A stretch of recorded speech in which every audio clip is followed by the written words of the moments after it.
Pabagsak akong natumba dahil sa lakas ng unang sampal. Umugong ang aking mga tainga, at umakyat sa aking ilong ang malansang amoy ng dugo. Bago pa man ako makabawi ng balanse, si Kian, ang lalaking tinawag kong asawa, ay nagpakawala ng pangalawa, at pagkatapos ay pangatlong suntok na may walang awang lakas na nagpatapon sa akin sa gilid ng mesa.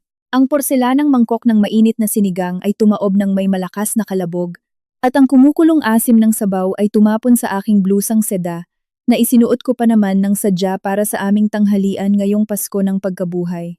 Ngunit ang pisikal na sakit ay hindi kasing lumpo ng sumunod na nangyari. Walang umawat, walang tumulong sa aking bumangon. Sa halip, ang aking biyanan na si Doña Gracia ay nanatiling nakaupo ng walang kakurap-kurap sa kanyang mamahaling inukit na silya.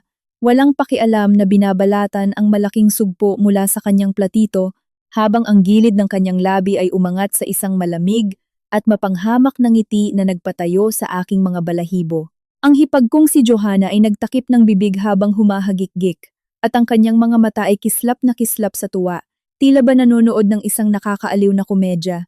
Si Kian ay nakatayo sa aking harapan, dinuduro ang aking mukha, habang ang mga ugat sa kanyang leeg ay litaw na litaw dahil sa alak at arogansyang nananalaytay sa kanyang dugo. Sumigaw ka. Sige, umiyak ka ng malakas. Akala mo ba may natatakot sa iyo sa bahay na ito? Ang buong pamilya mo kapag pinagsama-sama ay wala pa sa kalingkingan ng yaman ng pamilya ko. Tawagan mo ang pulisya, tingnan natin. May pera ako. Ihahampas ko ang pera ko sa mukha nila at walang sino man ang mangangahas na hawakan kahit isang hibla ng buhok ko.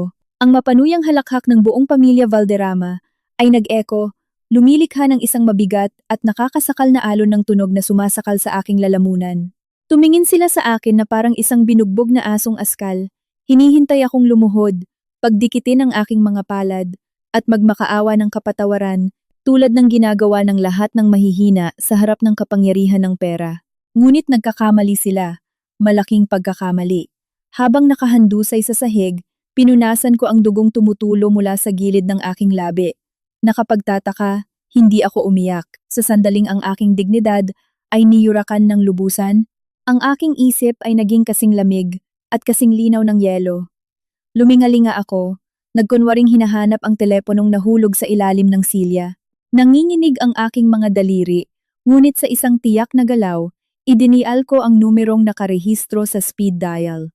Sa kabilang linya, isang ring lamang ang umaling-awngaw bago may sumagot. Hindi ako sumigaw, hindi ako humikbi ng kaawa-awa. Pilit kong binigkas ang bawat salita ng malinaw at matigas upang ang tunog ay tumagos sa hangin ng sala na puno ng amoy ng alak at pagkain. Paulo, iligtas mo ako. Binubugbog nila ako. Sabi nila may pera sila at walang magagawa ang batas para saktan sila. Sa kabilang linya, ang aking kapatid na si Paulo Macaraeg, isang hukom sa Regional Trial Court sa Makati, ay nanahimik ng eksaktong 2 segundo. Pagkatapos, umalingaw-ngaw ang kanyang malalim at kasing talim ng labahang tinig. Ilak mo ang pinto mula sa loob. I-secure mo ang lahat. Darating ako sa loob ng 15 minuto. Ibinaba ko ang tawag at pasuray-suray na tumayo. Ang buong pamilya ng aking asawa ay hindi pa rin namamalayan na ang 10 segundong pag-uusap na iyon ay ang kampana ng kamatayan para sa kanilang bulok na maharlikang angkan na labis nilang ipinagmamalaki. Hindi nila alam kung sino ang tinawagan ko. Sa loob ng 4 na taong pagsasama, itinago ko ang posisyon ng aking kapatid. Sumunod ako sa kanyang payo. Mamuhay ka ng normal, Elara. Huwag mong hayaang tingnan ng mga tao ang posisyon ko at maging sakim. Sumunod ako sa kanya, naging mapagpasensya ako at inilihim ito. Ngunit ang pasensya ng mga mababait na tao sa paningin ng mga mayayamang ignorante ay itinuturing na kaduwagan.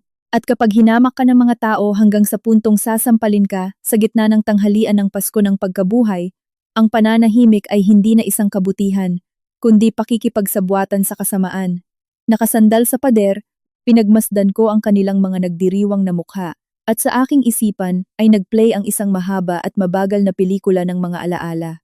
Naisip ko kung saan ako nagkamali, kung bakit ang isang edukadang babaeng may matatag na trabaho ay pumayag na tratuhin ng pamilyang ito bilang isang basahan. Nagsimula pala ang lahat sa napakaliliit na bitag, napakaliit na kung hindi ka mag-iingat, mapagkakamalan mo itong pagmamahal at pag-aalaga. Ako si Elara Macaraeg, Ipinanganak ako sa isang marangal na pamilya ng mga kawani ng gobyerno. Hindi kami sobrang yaman, ngunit walang kahirap-hirap na binigyan kami ng aming mga magulang ng magandang edukasyon ng aking kapatid. Ang kapatid kong si Paulo ang pag-asa ng buong pamilya. Siya ay matalino, desidido, at mabilis na umangat sa kanyang karera sa abogasya. Ako naman ay pumili ng mas tahimik na buhay. Naging punong tagatuos ako sa isang malaking media network. Palagi kong pinaniniwalaan na sapat na para sa isang babae ang may matatag na trabaho at isang mabuting asawa. At doon ko nakilala si Kian. Si Kian ang nag-iisang anak ng mga nagmamay-ari ng isang sikat na real estate at construction firm. Sa simula ng aming relasyon, inispoil ako ni Kian ng sobra-sobra. Hindi siya katulad ng tipikal na anak mayaman na puro waldas lang ng pera ng magulang. Nagmukha siyang ambisyoso, may klase kung magsalita, at palaging inaalala ang aking nararamdaman. Nang mag-atubili ako dahil sa agwat ng estado ng aming mga pamilya, yinakap ako ni Kian at bumulong na hindi raw niya alintana kung gaano karami ang pera ng pamilya ko. Kailangan lang daw niya ng isang asawa na makatwiran at marunong mag-asikaso ng bahay. Siya na raw ang bahala sa pera. Napakasarap pakinggan. Sinong babae ang hindi madadala sa ilusyong siya, ang bukod tangi sa buhay ng isang mayamang lalaki? Hindi ko alam na ang salitang makatwiran sa bokabularyo ng pamilya Valderrama ay hindi nangangahulugang pagiging mabait at magalang. Ang ibig sabihin ng makatwiran ay kailangan mong marunong yumuko, manahimik kapag iniinsulto ka, at bunutin ang sarili mong pitaka para mabusog ang kanilang kakapalan ng mukha. Nang pumunta ako upang kilalanin ang kanyang mga magulang, si Doña Gracia ay nakaupo ng nakadekwatro sa isang sofa na gawa sa imported na balat. Tinitigan niya ako mula ulo hanggang paa, tila isang appraiser na sinusuri ang halaga ng isang ari-arian. Hindi niya tinanong kung ano ang trabaho ko at kung mahirap ba ito. Ang tanging tinanong niya ay dahil nagtatrabaho raw sa gobyerno ang aking mga magulang, magkano raw ang kinikita nila buwan-buwan. Siguro raw ay halos hindi sapat para itawid ang pang-araw-araw. Sila raw ay sanay sa negosyo. Ang pang-araw-araw na umiikot sa kanilang kumpanya ay katumbas ng kinikita ng mga ordinaryong tao sa loob ng 10 taon. Ang pagpasok ko raw sa pamilyang ito ay parang isang daga na nahulog sa isang banga ng gatas. Naramdaman ko ang pag-init ng aking mga pisngi, nasugatan ang aking pride. Ngunit mahigpit na pinisil ni Kian ang aking kamay sa ilalim ng mesa, binibigyan ako ng senyas. Nilunok ko ang aking galit, kinumbinsi ang aking sarili na ang mga matatandang tao sa negosyo ay sadyang prangka, at bilang nakababata, hindi ko ito dapat damdibin. Nalinlang ko ang aking sarili sa palusot na sadyang diretsahan lang magsalita ang mga matatanda. Ang aming kasal ay magarbo. Sinigurado ni Doña Gracia na iyon ang pinakamagarbo sa buong subdivision upang magyabang sa mga kapitbahay. Ngunit sa likod ng mga ilaw at karangyaan, nagtatago ang isang brutal na katotohanang nagsimula kong maranasan mula pa lang noong unang gabi namin bilang mag-asawa. Ang lahat ng pera mula sa mga regalo sa kasal, kabilang ang mga galing sa aking mga kaibigan at pamilya, ay kinuha ng mga tauhan ni Doña Gracia. Nang maingat kong tanungin si Kian tungkol sa perang galing sa aking mga kakilala para mailista ko at malaman kung paano makakabawi sa hinaharap, sinigawan niya ako. Sabi raw ng mama niya, itatago niya iyon bilang panimulang kapital namin. Bakit ko raw binibilang ang bawat sentimo? Akala ko ba kulang kami sa pera? Natatakot ba akong kukunin ng mama niya ang mga barya ko? Umabot sa halos 700,000 piso ang halaga ng mga regalo mula sa aking mga mahal sa buhay, ngunit sa bibig niya, naging barya lang ang mga ito. At dahil sa kunwaring pag-aalaga sa akin, inalisan na ako ng kontrol sa sarili kong pera mula pa lang sa unang araw. Hindi ko naintindihan noon na kapag hinayaan mong dominahin ka ng isang tao sa pinansyal sa simula pa lang, ituturing ka nilang isang taong walang hangganan. Lumipas ang mga buwan, patuloy akong nagtatrabaho. Kumikita bilang punong tagatuos ng halos kalahating milyong piso buwan-buwan. Para sa marami, pangarap na halaga na ito, ngunit sa bahay ng mga Valderrama, sapat lang ito para sa mga luho at merienda. May kakaibang nakasanayan si Doña Gracia. Hindi siya direktang humihingi sa akin ng ambag para sa mga bayarin, ngunit palagi siyang nakakahanap ng paraan para bigyan ako ng matinding pressure sa isip para ako mismo ang maglabas ng pitaka. Sa bawat hapunan, nagbubuntong hininga siya. Ang mahal daw panatilihin ang bahay na ito. Tumawag daw ang Meralco at tumaas na naman ang kuryente, at ang organic na dog food para sa kanilang asong Shih Tzu ay umaabot ng libo-libo buwan-buwan. Ang mga lalaki raw ay kumikita ng malaking pera sa labas, at ang mga babae sa bahay ang dapat mag-alaga sa mga maliliit na bagay na ito. At dahil doon, automatiko kong sinimulang bayaran ang kuryente, tubig, namili sa mamahaling supermarket, bumili ng mga imported na prutas, at bumili ng mga mamahaling delikadesa para lumakas ang biyanan ko. Akala ko natural lang ito. Dahil nakatira ako rito, dapat akong mag-ambag. Ang asawa ko ay nag-aasikaso ng malaking negosyo. Ako naman ay nag-aalaga sa bahay. Ngunit walang katapusan ang kasakiman ng tao. Nang makita ni Gracia na nagbabayad ako ng walang reklamo, sinimulan niyang ituring ang pera ko bilang karaniwang pondo ng pamilya. Ang mga maliliit na bagay na sinasabi niya ay nagsimulang lumaki. Isang araw sinabi niya na ang designer bag na ibinebenta ng kanyang kaibigan ay may magandang presyo, 400,000 lang daw. Iswipe ko raw muna ang card ko at sasabihan niya si Kian na bayaran ako. Ilang araw pagkatapos, dumating ang hipag ko. Nakita niya sa leeg ko ang bago kong kwintas. Walang pangingiming hinubad niya ito at isinuot sa sarili niya. Sinasabing hihiramin daw niya para sa party niya mamayang gabi. Ang ganda raw, halatang asawa ng isang mayaman. At syempre, hindi na nakabalik ang kwintas kailanman. Sa tuwing babanggitin ko kay Kian ang tungkol sa perang inutang ng kanyang ina o mga gamit na kinuha ng kanyang kapatid, nagre-react siya ng may halatang inis. Kumikilos daw ako na parang ninanakawan nila ako. Bahagi raw ako ng pamilyang ito. Maging mas bukas palad naman daw ako. Ang pera ko ay pera rin ng pamilyang ito. Bakit ko raw ba binibilang? Maghintay lang daw ako hanggang sa magsimula ang proyekto niya. Babayaran daw niya ako ng 10 beses pa. Ang pera mo ay pera rin ng pamilyang ito. Ang pangungusap na ito ay parang isang mapurol na kutsilyo na paulit-ulit na sumusugat sa aking kamalayan. Lumabas na sa paningin nila. Akong si Elara ay hindi isang asawa, hindi isang miyembro ng pamilya, kundi isang reserbang ATM lamang. Kapag nawawalan sila ng cash, kumukuha sila sa account ko. Kapag kailangan nilang magyabang, ipinagmamalaki nila ang manugang na malaki ang kinikita at alam ang kanyang lugar. May mga pagkakataong pakiramdam ko ay wala akong magawa. Nais kong makipag-usap kay Paulo, ngunit tuwing itataas ko ang telepono, nag-aalangan ako. Ang aking kapatid ay nagtatrabaho sa hudikatura. Ang trabaho niya ay puno ng stress at ang kanyang mga prinsipyo sa buhay ay napakahigpit. Minsan niyang sinabi sa akin na ang mga usaping pampamilya ay aming panloob na problema at hanggat hindi nalalabag ang mga hangganan ng moralidad at batas, saka ko lamang siya hanapin. Bukod pa rito, ang mag-asawa ay dapat mag-ayos ng mga problema sa kanilang sarili. Natatakot ako na kung sasabihin ko sa kanya, mag-aalala siya at mahihirapan ang aming mga magulang. Nagtiis ako. Nagsuot ng maskara ng kaligayahan. Sa tuwing bibisita ako sa aking mga magulang, nililinlang ko ang aking sarili. Sinasabi ko sa sarili ko na sa mga mayayamang pamilya, palaging may mahigpit na panuntunan. Kailangan ko lang magparaya ng kaunti para sa ikapayapaan ng lahat.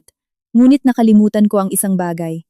Ang pagpaparaya ay may halaga lamang kung ibibigay mo ito sa mga taong karapat-dapat. Para sa mga aroganteng tao, ang iyong pasensya ay pahiwatig lamang para patuloy kanilang tapakan. At ang pagpaparayang ito ay napunit ng pira-piraso nitong linggo ng Pasko ng pagkabuhay nang sumampal ang kamay ni Kian sa aking mukha. Ngayon nakasandal sa malamig na pader ng sala. Tinitingnan ang nanunuyang mukha ng aking biyenan at masamang asawa.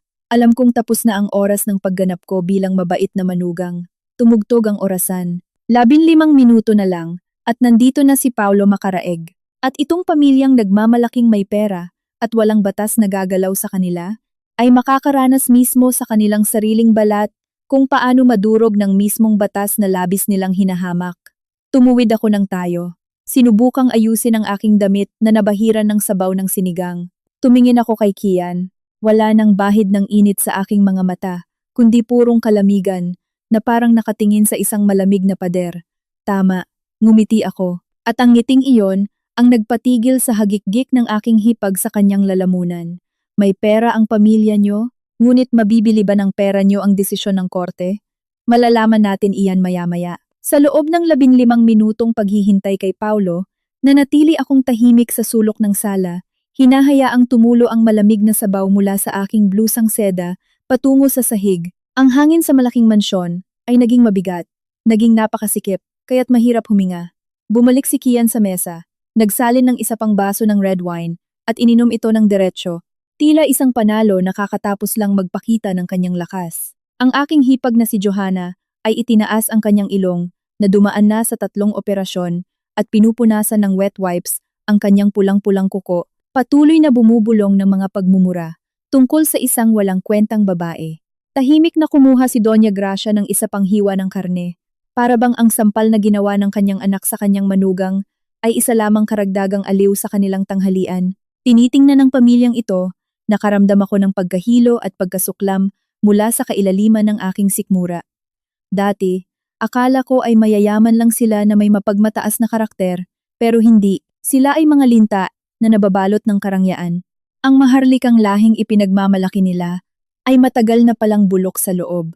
At ako, isang punong tagatuos na may malinis na credit history at mataas na sahod, ay naging salbabida nila na pinlano nilang pigain hanggang sa huling patak mula pa noong mga unang araw ng aking kasal. Naglakbay ang aking isipan pabalik noong kalagitnaan ng nakaraang taon, noong tuluyang nabunyag ang komedya ng kanilang walang hanggang kasakiman. Isang gabi iyon ng tag-ulan.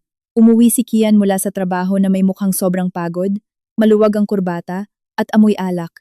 Ibinagsak niya ang sarili sa sofa, sinabunutan ang sarili, gumanap na parang hirap na hirap sa isang perpektong eksena. Agad na bumaba si Doña Gracia mula sa ikalawang palapag. Tinapik ang balikat ng kanyang anak at bumuntong hininga ng malalim, sadyang ginawa para marinig ko. Naipit daw ang bagong subdivision project dahil sa kakulangan ng cash.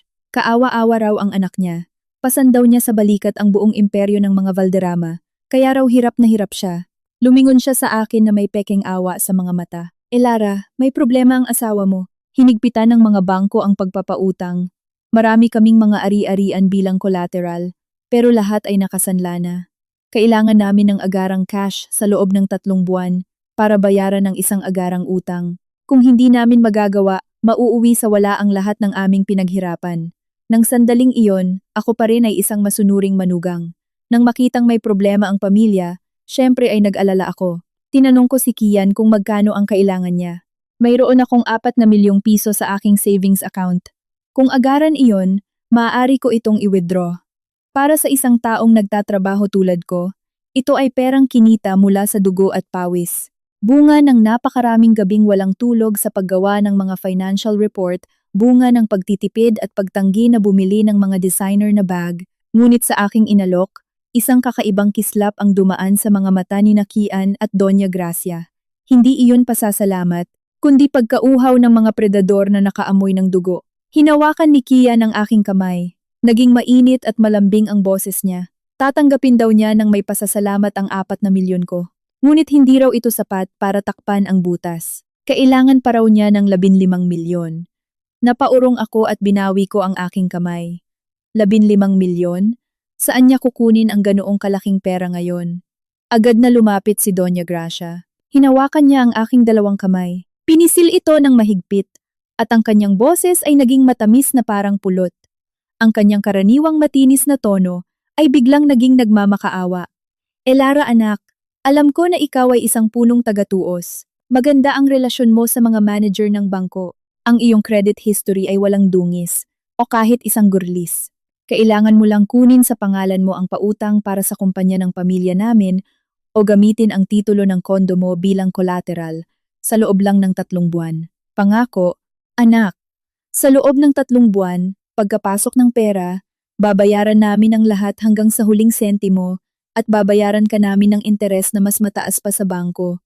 Bahagi ka ng pamilyang ito, ang mga papeles ay formalidad lamang. Tulungan mo ang asawa mo sa oras ng pangangailangan. Ang buong imperyong ito ay mapupunta rin sa inyo balang araw. Mapupunta rin sa inyo balang araw. Ang mga salitang iyon ay tila orasyon na madalas gamitin ng mga biyenan para manipulahin ang kanilang manugang.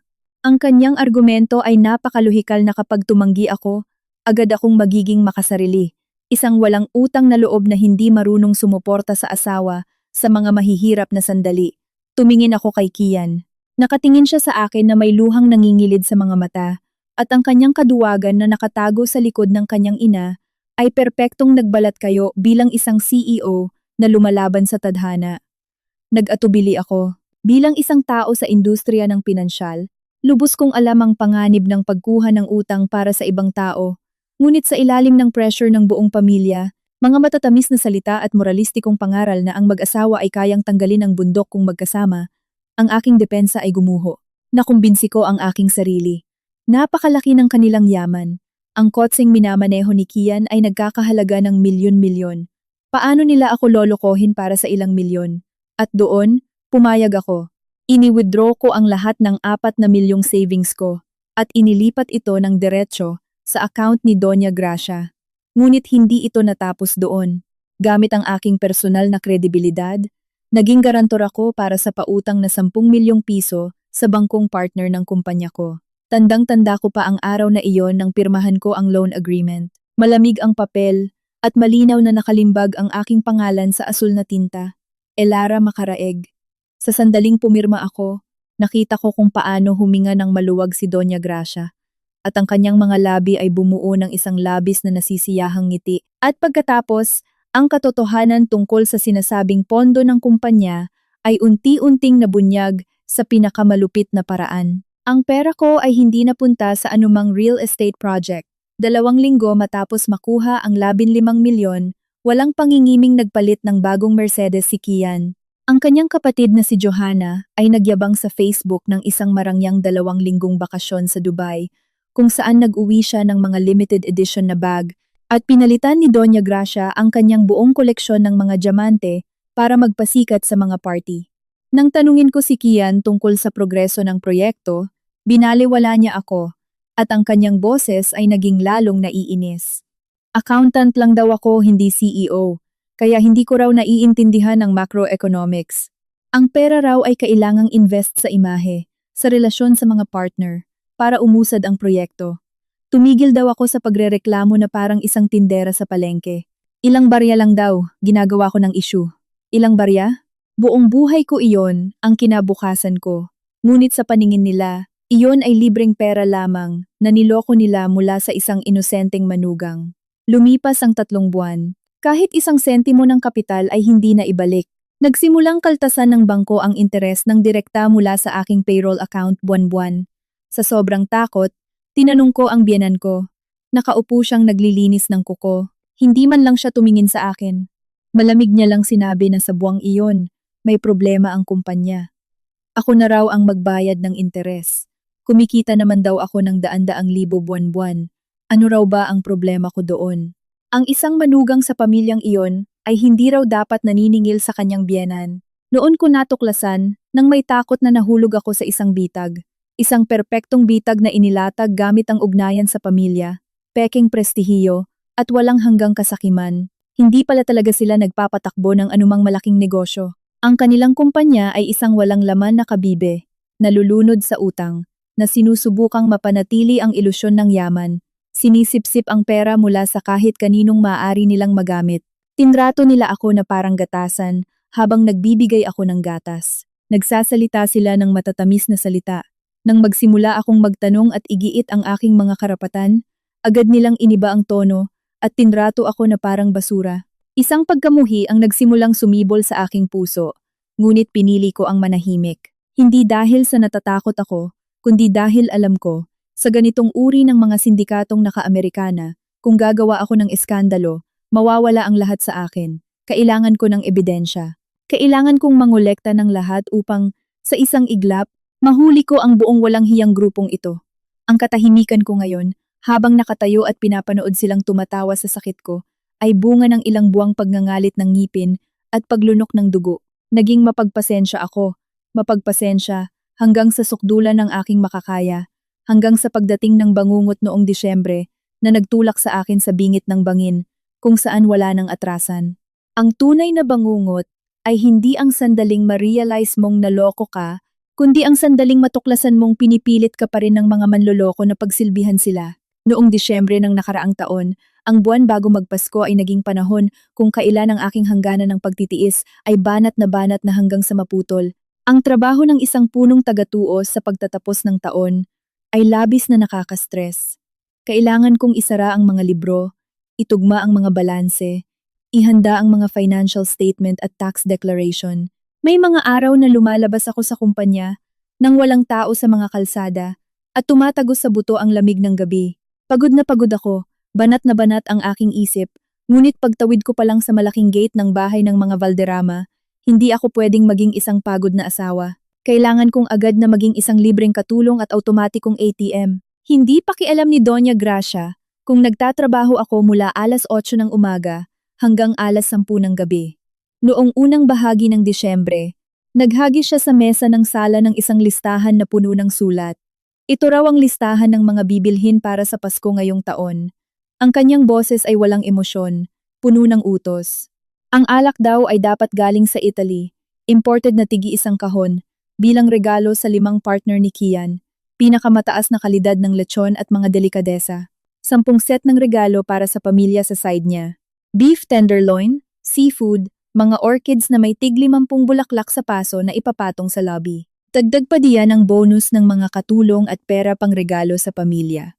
Ako raw ang pinakamahalagang manugang, at ngayong taon ay makakakuha raw ako ng malaking Christmas bonus. Asikasuhin ko raw ang mga pamimiling ito at siguraduhing maayos ang lahat. Huwag ko raw hayaang isipin ng sinuman na bumabagsak ang kumpanya ng mga Valderrama. Kinuha ko ang listahan at tiningnan ang mga numerong sumasayaw sa aking isipan.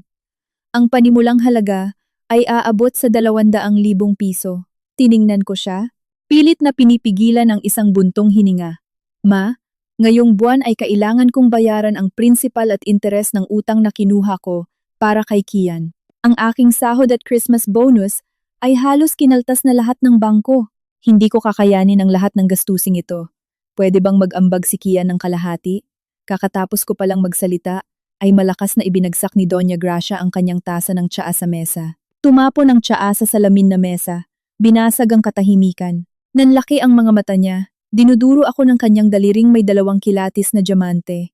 Ano kamo? Nakikipagtalo ka sa sarili mong asawa? Pasan ni Kian sa balikat ang buong imperyo. Naipit ang pera sa mga proyekto. Saan siya kukuha ng pera para sa mga pambabaing bagay na ito?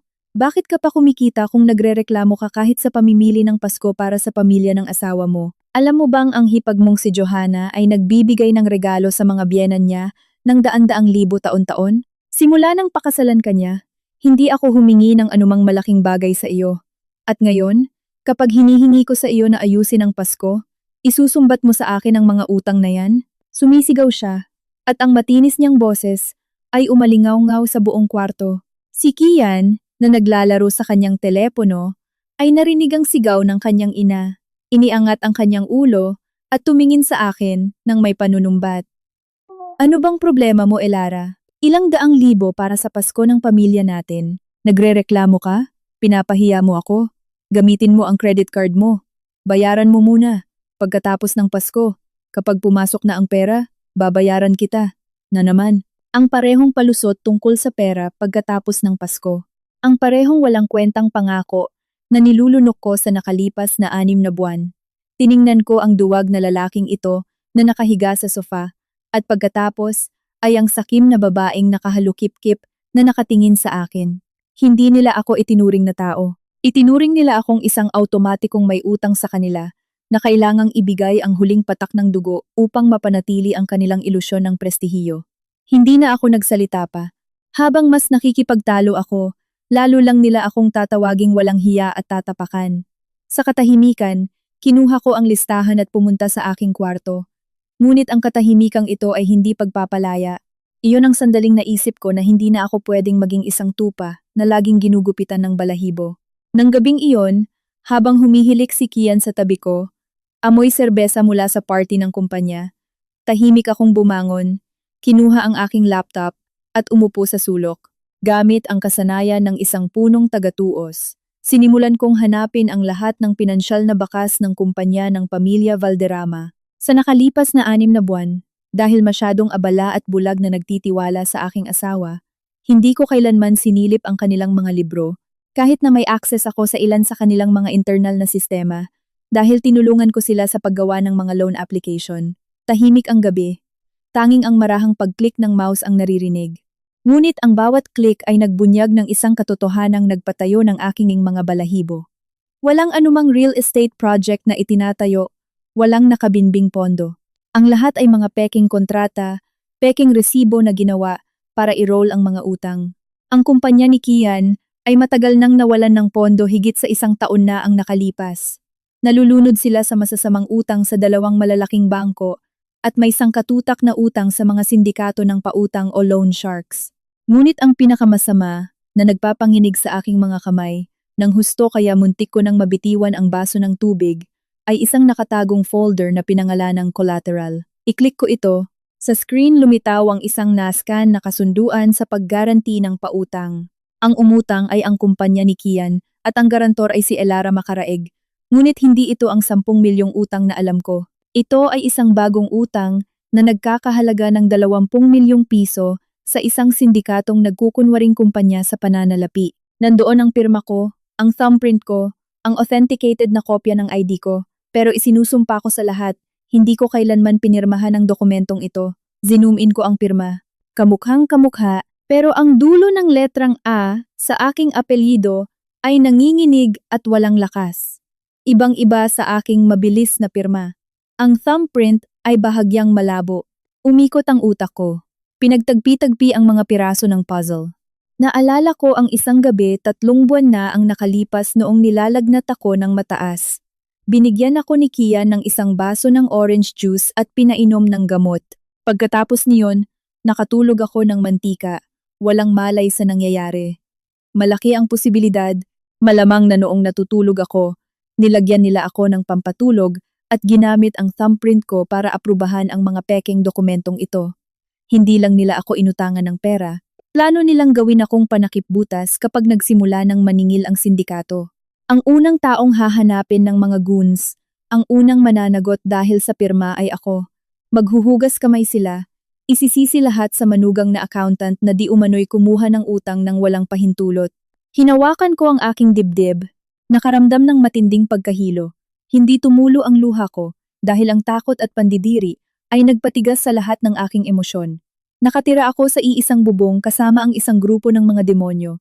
Mga demonyong nakasuot ng mga designer na damit, amoy mamahaling pabango, na araw-araw nangangaral tungkol sa moralidad ng pamilya.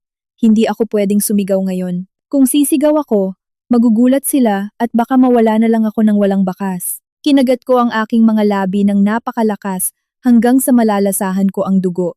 Ang malamig kong mga kamay ay maingat na kumopya sa lahat ng mga pekeng dokumento at kaduda-dudang bank statement sa 3 magkakaibang USB flash drive. Ang isa itinago ko sa lining ng aking bag. Ang isa ay ipinasok ko sa loob ng aking compact powder at ang ikatlong naka-encrypt na file ay ini-upload ko sa cloud. Kinaumagahan, gumising ako ng maaga. May pilit na ngiti. Pumunta ako sa trabaho. Ginamit ko ang sarili kong credit card para bilhin ang mga pamimili sa listahan ng biyenan ko para sa Pasko. Binili ko lahat, walang kulang, pero itinago ko ang lahat ng resibo. Hinayaan ko silang malugod na gastusin ang perang kinita ko sa dugo at pawis. Sinasabi nga, kapag ang kalaban ay lasing sa pekeng tagumpay, doon sila pinakamahina. Sa buong Disyembre, ginampanan ko ang papel ng isang inaping, masunuring manugang. Hindi ako sumagot ni isang salita. Nang magreklamo ang hipag ko, na masyadong maliit ang mga gift set na binili ko. Hindi ako nag-react sa mga panlalait ng biyenan ko. Taglay ang malamig na dugo, nakakuha pa ako ng mas maraming ebidensya. Nai-record ko ang mga tawag nila sa mga naniningil na sindikato. Naghintay ako. Ang hayop na na-corner ay hindi kailanman umaatake, nang walang direksyon. Naghihintay ito ng sandali na ang mga ngaso ay mawalan ng bantay upang magbigay ng isang nakamamatay na kagat direkta sa lalamunan. At ang sandaling iyon ay pinili ko ngayong Pasko ng pagkabuhay, sa araw na pinakamahalaga sa kanila ang pagpapanatili ng mga pagpapanggap. Plano kong hubarin ang pekeng balat nila, sa harap ng lahat. At sa wakas, dumating ang pinakamasamang araw. Sa araw ng Pasko ng pagkabuhay, masaya ang kapaligiran sa labas, puno ng tawanan at ingay.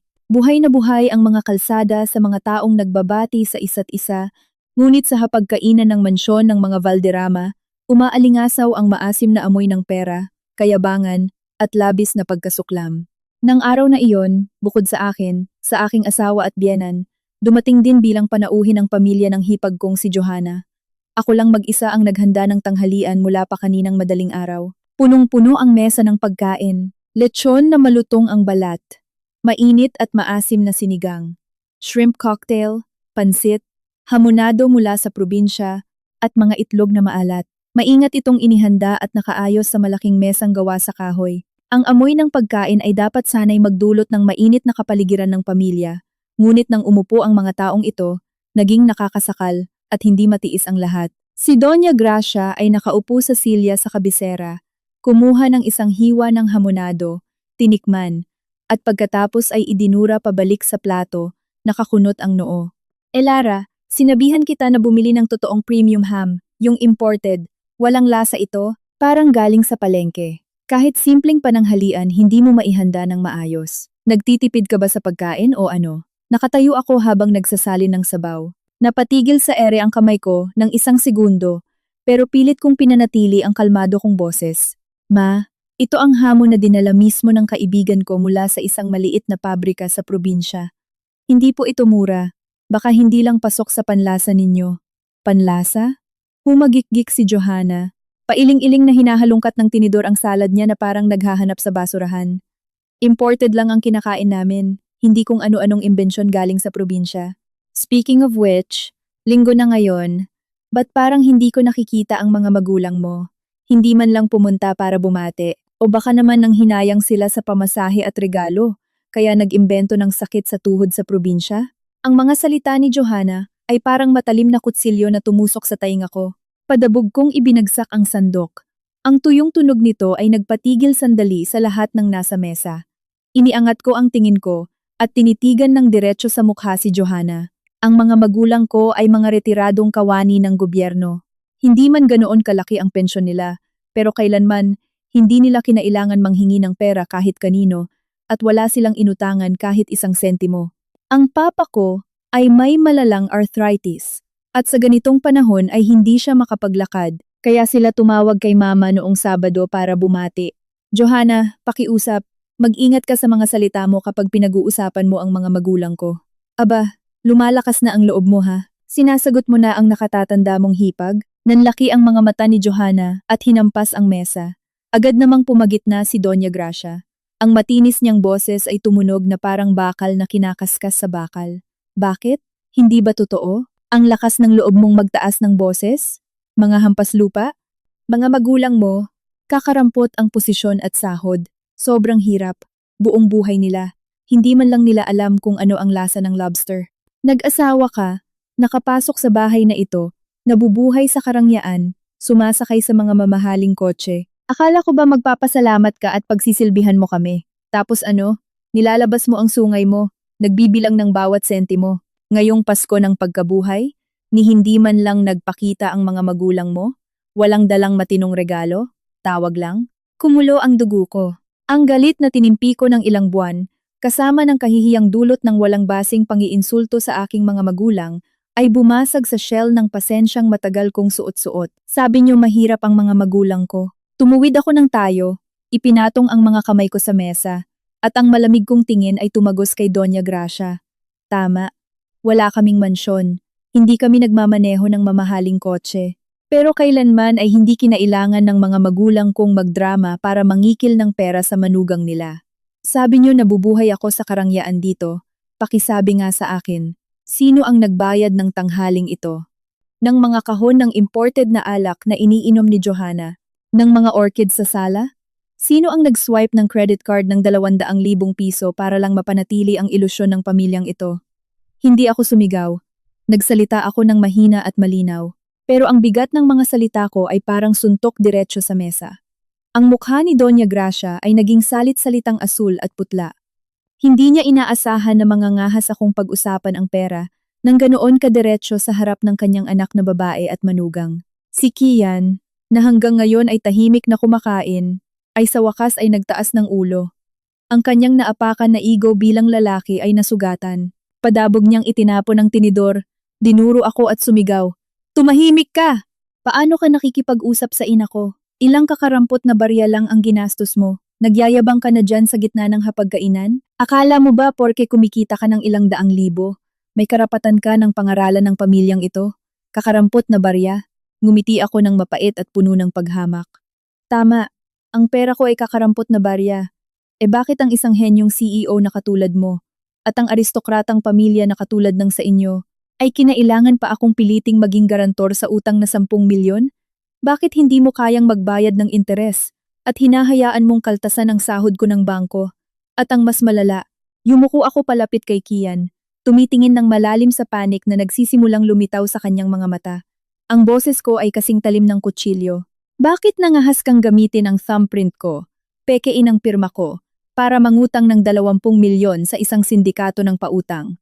Ang mga huling salita ko ay parang bombang sumabog sa gitna mismo ng hapagkainan. Nanatiling tahimik ang silid. Tila huminto ang paghinga ni Doña Gracia. Napanganga si Johanna, at ang isang piraso ng hipon na hindi pa niya nalulunok ay naipit sa kanyang lalamunan. Namutla si Kian. Nanliit ang mga mata niya. Naintindihan niya na ang madilim na sikreto na itinago nilang mag-ina, ang sabwatan para gawin akong panakipbutas, ay walang awang na ibunyag ko. Ang takot na mabunyag ay mabilis na nauwi sa sukdulang galit ng isang taong walang kawala. Ang ego ng isang duwag na patriarka ay hindi nagpapahintulot sa kanya na tiisin ang kahihiyan mula sa babaeng kanyang hinahamak sa harap ng buong pamilya. Biglang tumayo si Kian at ang silya sa likod niya ay bumagsak sa mga tile na may malakas na kalabog. Ang kanyang mga mata ay naging mapula dahil sa alak at galit. Ikaw, hinalungkat mo ang mga gamit ko. Sinundan mo ako. Suminghal siya. Nagngangalit ang mga ngipin. Hindi niya itinanggi. Ang naging reaksyon niya ay ang pinakamalinaw na pag-amin ng pagkakasala. Nakatayo ako ng walang katinag-tinag. Bahagyang nakataas ang ulo. Hindi umaatras kahit isang hakbang. Hindi kita sinundan. Ipinagtatanggol ko lang ang buhay ko sa isang grupo ng mga manloloko. Ibalik mo ang pera ko. Ipawalang bisa mo ngayon din ang maruming kontrata na yon. Kung hindi, dadalhin ko ang lahat ng ito sa pulisya. Sa pulisya? Tinatakot mo ba ako, puta ka? Umatungal si Kian na parang isang baliw na hayop. Bigla siyang umatras at isang malakas na puwersa ang sumampal diretso sa mukha ko. Pak! Napakalakas ng sampal kaya tumagilid ang ulo ko. Nakakita ako ng mga bituin sa paningin ko. Pero hindi pa yun tapos. Hinawakan niya ako sa kwelyo, hinablot at sinampal ulit ng pangalawa, at pagkatapos ay pangatlo. Itinapon niya ako sa sahig. Tumama ang katawan ko sa kanto ng mesa, nahatak ang mangkok ng sinigang. Ang mainit na sabaw at mga piraso ng basag na porselana ay tumilapon, bumaon sa balat ko. Ang malansang amoy ng dugo mula sa gilid ng labi ko ay humalo sa amoy ng pagkain, lumilikha ng isang nakakasulasok na amoy, at pagkatapos ay narinig ko ang pagtawa. Ang mapanuyang tawa ng biyanan ko, ang paghagikgik ng hipag ko, at ang aroganteng paghamon ng pinakamasamang lalaki sa mundo. Sumigaw ka. Umiyak ka ng malakas. Ang pamilya ko ay may pera. Tingnan natin kung sinong mangangahas na hawakan kami. Akala nila ay iiyak ako. Akala nila ay babasagin ng mga suntok na ito ang aking kalooban at mapipilitan akong sumunod. Pero hindi nila alam na nang bumagsak ang katawan ko sa sahig, hinawakan ng kamay ko ang telepono. At noong sandaling tumulo ang dugo mula sa bibig ko, idiniyal ko ang numero ng kaisa-isang taong makakawasak sa kapangyarihan ng marumi nilang pera. Tapos na ang laro ng pagtitiis. Ngayon, mag-uumpisa na ang pinakamadugong pangangaso. Ano ang maaaring igawad ng batas? Nangahas silang hawakan ako, si Elara. Nangahas silang gumamit ng pera para tapakan ng hustisya. Magbabayad sila ng presyong mas mataas pa sa kanilang sariling buhay. Dumulas ang telepono mula sa kamay ko at bumagsak na may mahinang tunog sa malamig na sahig. Ang pag-uusap na hindi man lang umabot sa 10 segundo ay natapos.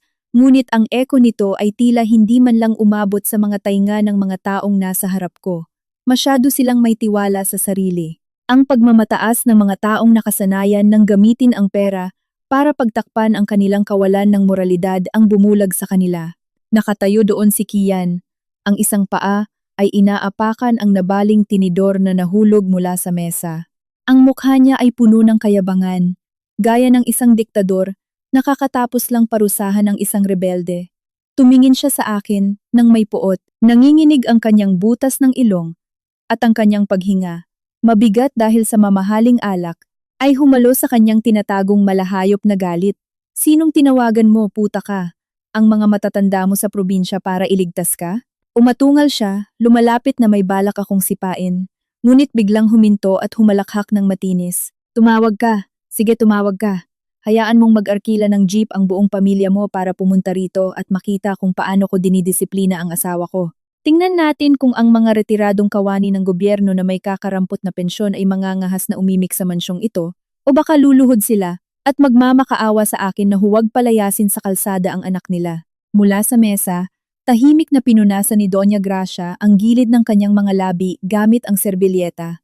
Wala siyang kahit anong balak na awatin ang anak niya. Bagkus, ang tingin niya ay puno ng walang hanggang paghamak.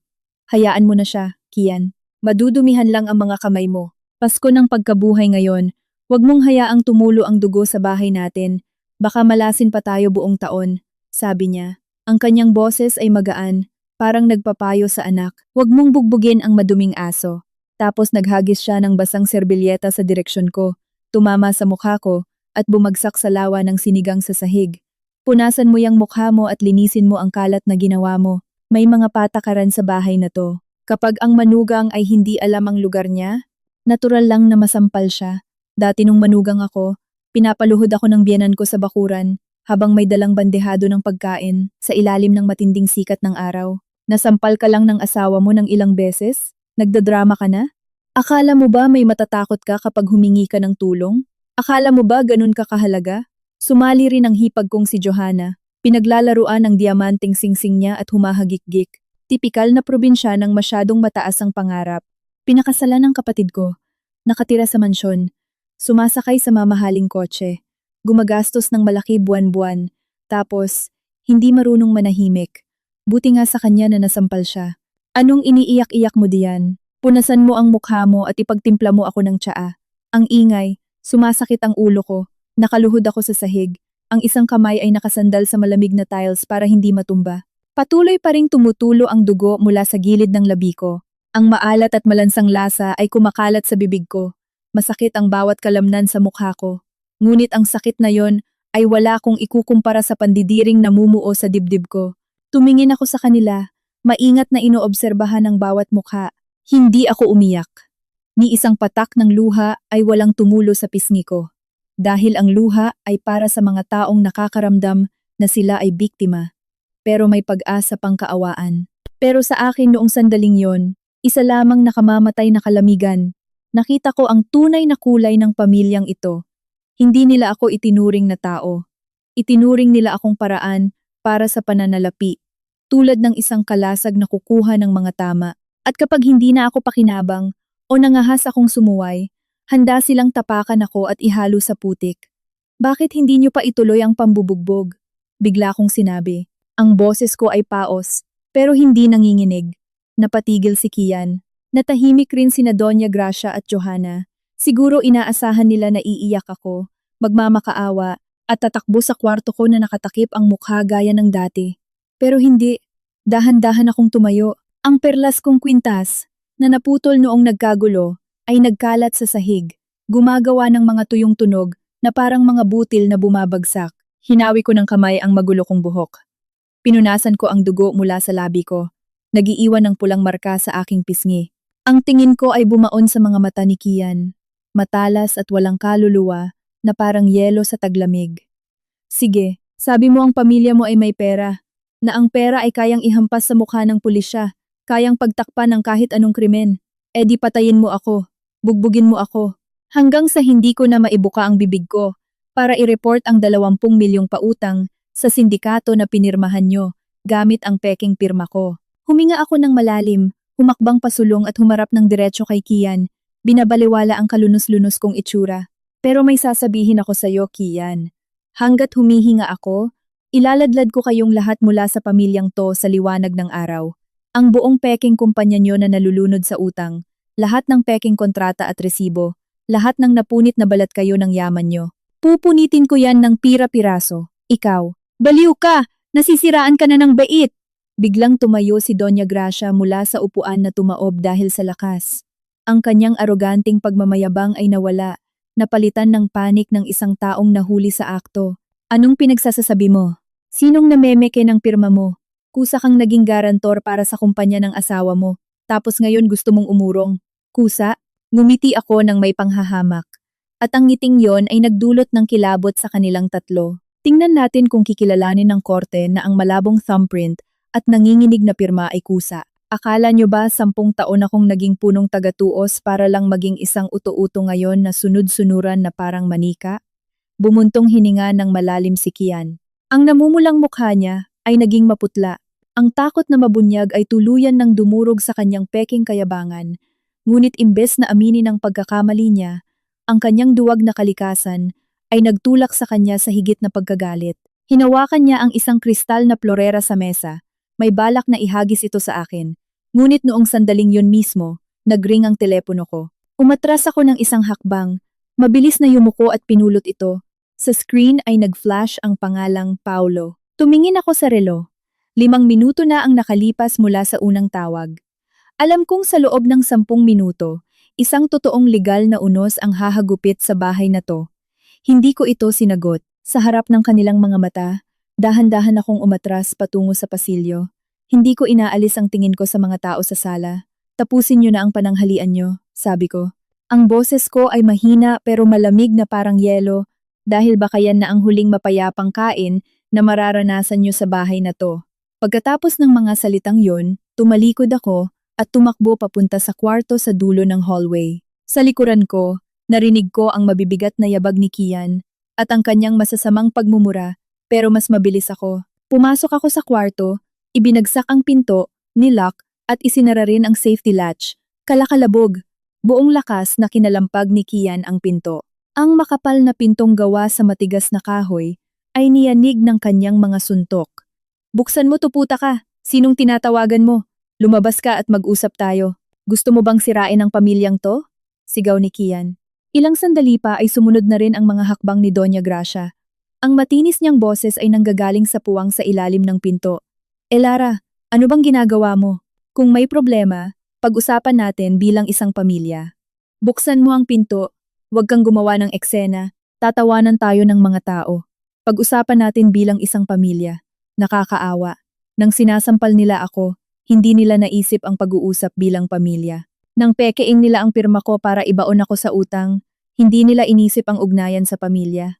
Ngayon lang na nasusukol na sila, saka sila nangangaral ng moralidad.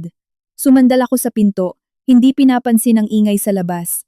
Mabilis ang pagtaas-baba ng dibdib ko. Pinadaan ko ang daliri ko sa screen at sinagot ang tawag. Hello, Paulo? Nasa kotse na ako. 5 minuto na lang at nasa labas na ng gate ang mga operatiba. Makinig ka ng mabuti, Lara. Wag kang magpapanik. Nailak mo na ba ang pinto? Oo, nalock ko na. Kinakalampag nila mula sa labas. Hayaan mo silang kumalampag. Mas maingay, mas maganda. Ang ingay na yan ay magiging ebidensya ng pagbabanta at panggugulo. Ngayon, makinig ka. Wag mong huhugasan ang mukha mo. At wag kang magpapalit ng damit. Bawat patak ng dugo, bawat punit, bawat dumi sa damit mo ngayon ang magiging susing ebidensya para sa kasong pananakit at karahasan. Naiintindihan mo ba? Naiintindihan ko. Suot ko pa rin. Ang mainit na sabaw ay nakapaso sa kamay ko. Namumula na ito. Mabuti. Kunin mo ang telepono mo. Buksan ang front camera. At kumuha ng mga litrato ng buo mong mukha sa iba't ibang anggulo para makita ang pamamaga at ang dugo sa labi mo. Kumuha ka ng close-up shots ng mga gasgas at paso sa kamay at damit mo. I-on mo rin ang voice recorder. Ilapag mo ito malapit sa pinto para mai-record ang lahat ng pagmumura at pagbabanta ng asawa mo at biyenan mo. Mas malakas ang sigaw nila. Mas mabigat ang kaso. Sige, nagre-record na ako. Nagbabanta si Kian na sisirain niya ang pinto. Matibay at makapal na kahoy iyon. Hindi niya kayang sirain yan ng walang gamit. Kung gagamit siya ng matigas na bagay, lumayo ka sa pinto. Humanap ka ng pwedeng ipantanggol sa sarili mo, pero wag kang aatake ng nauna. Pangalawa, Lara, yung tungkol sa pautang na 20 milyon sa sindikato na sinabi mo sa akin. Nakakuha ka ba ng sapat na ebidensya? Nakuha ko na lahat. Nakopya ko ang buong peking kasunduan sa pautang. Mga bank statement na may mga kaduda-dudang transfer ng kumpanya ni Kian, pati na rin ang audio recording ni Doña Gracia na nakikipag-usap sa mga goons ng sindikato. Hinihingi na i-delay ang pagbabayad. Itinago ko sa 3 USB drive sa 3 magkakaibang lugar. Magaling. Kunin mo lahat ng USB at itago mo sa'yo. Kapag dumating ang pulisya at ang investigador, kailangan mong ibigay iyan ng diretsyo sa kanila. Lara, kailangan mong intindihin ang bigat ng sitwasyong ito. Ang pananakit sa'yo ng asawa mo ay domestic violence, pero ang pamemeke ng pirma, paggamit ng thumbprint mo habang wala kang malay, para mangutang sa sindikato at manloko. Iyon ay seryosong kasong kriminal. Pwedeng umabot yan sa matagal na pagkakulong. Gusto ka nilang sirain. Hindi ka pwedeng magpakita ng kahinaan ngayon. Hindi ako magpapatalo, kuya. Kanina lang, nung itinapon niya ako sa sahig, tinawanan ako ng nanay niya. Sabi niya may pera sila, kaya mabibili nila ang hustisya. Mabibili ang hustisya? Tingnan natin kung mabibili ng pera nila ang piyansa nila. Ang mga bagong yamang gunggong na to ay akala pwedeng gawin ang lahat gamit ang pera hanggang sa pusasan na sila. Elara, huminga ka ng malalim. Alam kong nasasaktan ka, pero ngayon, kailangan mong maging isang matapang na tagatuos. Hindi ka na ang umiiyak at binubugbog na asawa. Ikaw ang taong may hawak sa kapalaran ng buong pamilyang ito. Ipunin mo lahat ng personal mong dokumento, ID, passport, at ilagay mo sa isang maliit na bag. Nagawa ko na. Pero Paulo, kung papalabasin natin ito sa publiko, magiging ligtas ba ang mga magulang natin sa probinsya? Galing sila sa sindikato. Natatakot ako na baka gusto nilang maghiganti. Akala mo ba naging hukom ako ng walang kwenta sa loob ng maraming taon?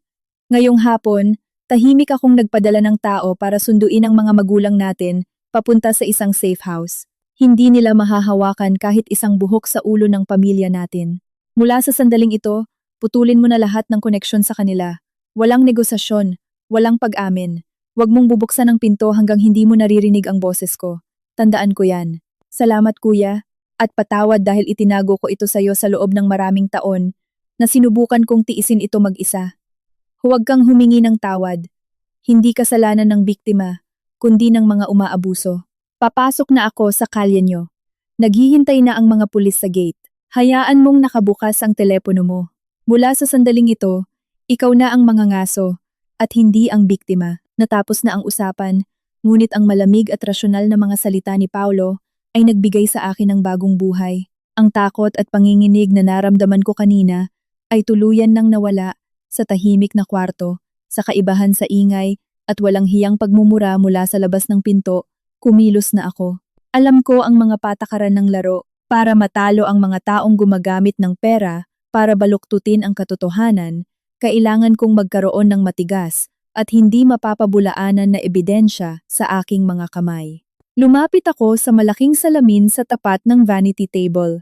Tumingin ako sa refleksyon ko at halos hindi ko makilala ang sarili ko. Ang mahaba kong buhok na palaging nakatali ng maayos, ngayon ay magulo na, nanlalagkit dahil sa pawis at sabaw ng sinigang. Ang kaliwang pisngi ko ay namamaga. May malinaw na marka ng 5 daliri. Ang gilid ng labi ko ay pumutok. Ang dugo ay namuuna. Ang mamahaling blusang seda ko ay nabahiran ng mantika at mantsa. Kinuha ko ang aking telepono at nang may kalamigan, binuksan ang kamera. Click, click, click. Kinuha ko ang mga close-up ng bawat sugat. Sa gilid, sa harap. Itinaas ko ang manggas ko para kunan ng larawan ang mga gasgas. Mula sa mga basag na porselana. Nakunan ko pa nga ang kalat sa kwarto noong pumasok ako. Ang mga litratong ito kinabukasan ang magiging ebidensya sa lamesa ng investigador. Malinaw na nagpapatunay ng karahasan. Tumigil ang kalabog sa labas ng pinto. Siguro napagod na si Kian, o baka inakala niya na nagkulong lang ako sa kwarto at umiiyak tulad ng ibang mahihinang babae. Narinig ko ang boses ni Doña Gracia na pinapakalma ang anak niya. Tama na yan, Kian. Hayaan mo siyang mamatay sa gutom ng isang gabi para tingnan natin kung hindi siya gagapang palabas na humihingi ng tawad. Kapag ang babae ay sumasagot, kaunting sampal ay kulang pa. Sige na, maghugas ka ng kamay at tapusin mo ang pagkain mo. Bakit ka pa magpapaka-stress sa Pasko ng pagkabuhay? Lumayo ang mga hakbang ni Kian. Totoong umalis siya. Bumalik sila sa hapag para ipagpatuloy ang pag-e-enjoy sa masaganang pagkain na binili gamit ang pera mula sa credit card ko. Ang kanilang panlalamig at pagwawalang bahala ay umabot sa antas na nakakakilabot. Binugbog nila ako. At parang walang nangyari, bumalik sila sa pagkain at inuman. Sa isip nila, ako ay isa lamang suwail na hayop na kailangang turuan. Hindi isang taong may pakiramdam. Ngumiti ako ng may pagkasuklam. Mabuti, kumain at uminom kayo. Ang kanilang tiwala sa sarili ang pinakamalaking butas na magbibigay daan para tapusin ko ang paglatag ng patibong. Inilapag ko ang telepono na nakabukas ang voice recorder sa ilalim ng pinto para mai-record ang bawat pag-uusap na nanggagaling sa sala. Pagkatapos, mabilis kong binuksan ang safe na nakatago sa likod ng painting. Hindi alam ni Kian ang passcode dahil binili ko ito mismo bago pa kami ikasal. Inilabas ko ang waterproof na pouch kung saan nakatago ang lahat ng aking mga dokumento, ID, pasaporte, marriage certificate, at pinakamahalaga, ang titulo ng maliit na kondo na binili ko sa ilalim ng aking pangalan bago pa ako ikasal. Ang nag-iisang ari-arian na hindi pa nila nahahawakan. Binuksan ko ang aking compact powder at inilabas ang isang maliit na USB drive na nakatago sa ilalim ng powder. Ang isa pang USB drive ay nakatahi sa lining ng aking bag. Pareho itong naglalaman ng lahat ng recording, screenshot ng mga mensahe, at scan ng mga pekeng kontrata na inipon ko sa nakalipas na buwan. Inilagay ko lahat sa bag ko, na inisabit ko sa balikat ko. Pero hindi pa yon tapos. Sa karanasan ng isang eksperto sa pananalapi, alam ko na kailangan ng piskalya ng matitibay na ebidensya sa daloy ng pera upang magsampa ng kasong pandaraya. Binuksan ko ang laptop ko at nag-login sa online banking system gamit ang pribilehiyo ng isang punong tagatuos. Sa bughaw na liwanag ng screen, sinimulan kong i-export ang mga bank statement mula sa 3 account ng pamilya Valderrama sa nakalipas na 6 na buwan. Hindi nagsisinungaling ang mga numero. Isang serye ng mga pekeng transaksyon. Ang pera mula sa mga bank loan ay diretsyong inililipat sa mga pribadong account para gastusin, hindi para pambili ng construction materials. Gaya ng idineklara sa mga aplikasyon, nagkaroon ng mga transfer na nagkakahalaga ng milyon-milyong piso sa mga account ng mga tao mula sa sindikato ng pautang. Malinaw pa sa sikat ng araw ang lahat.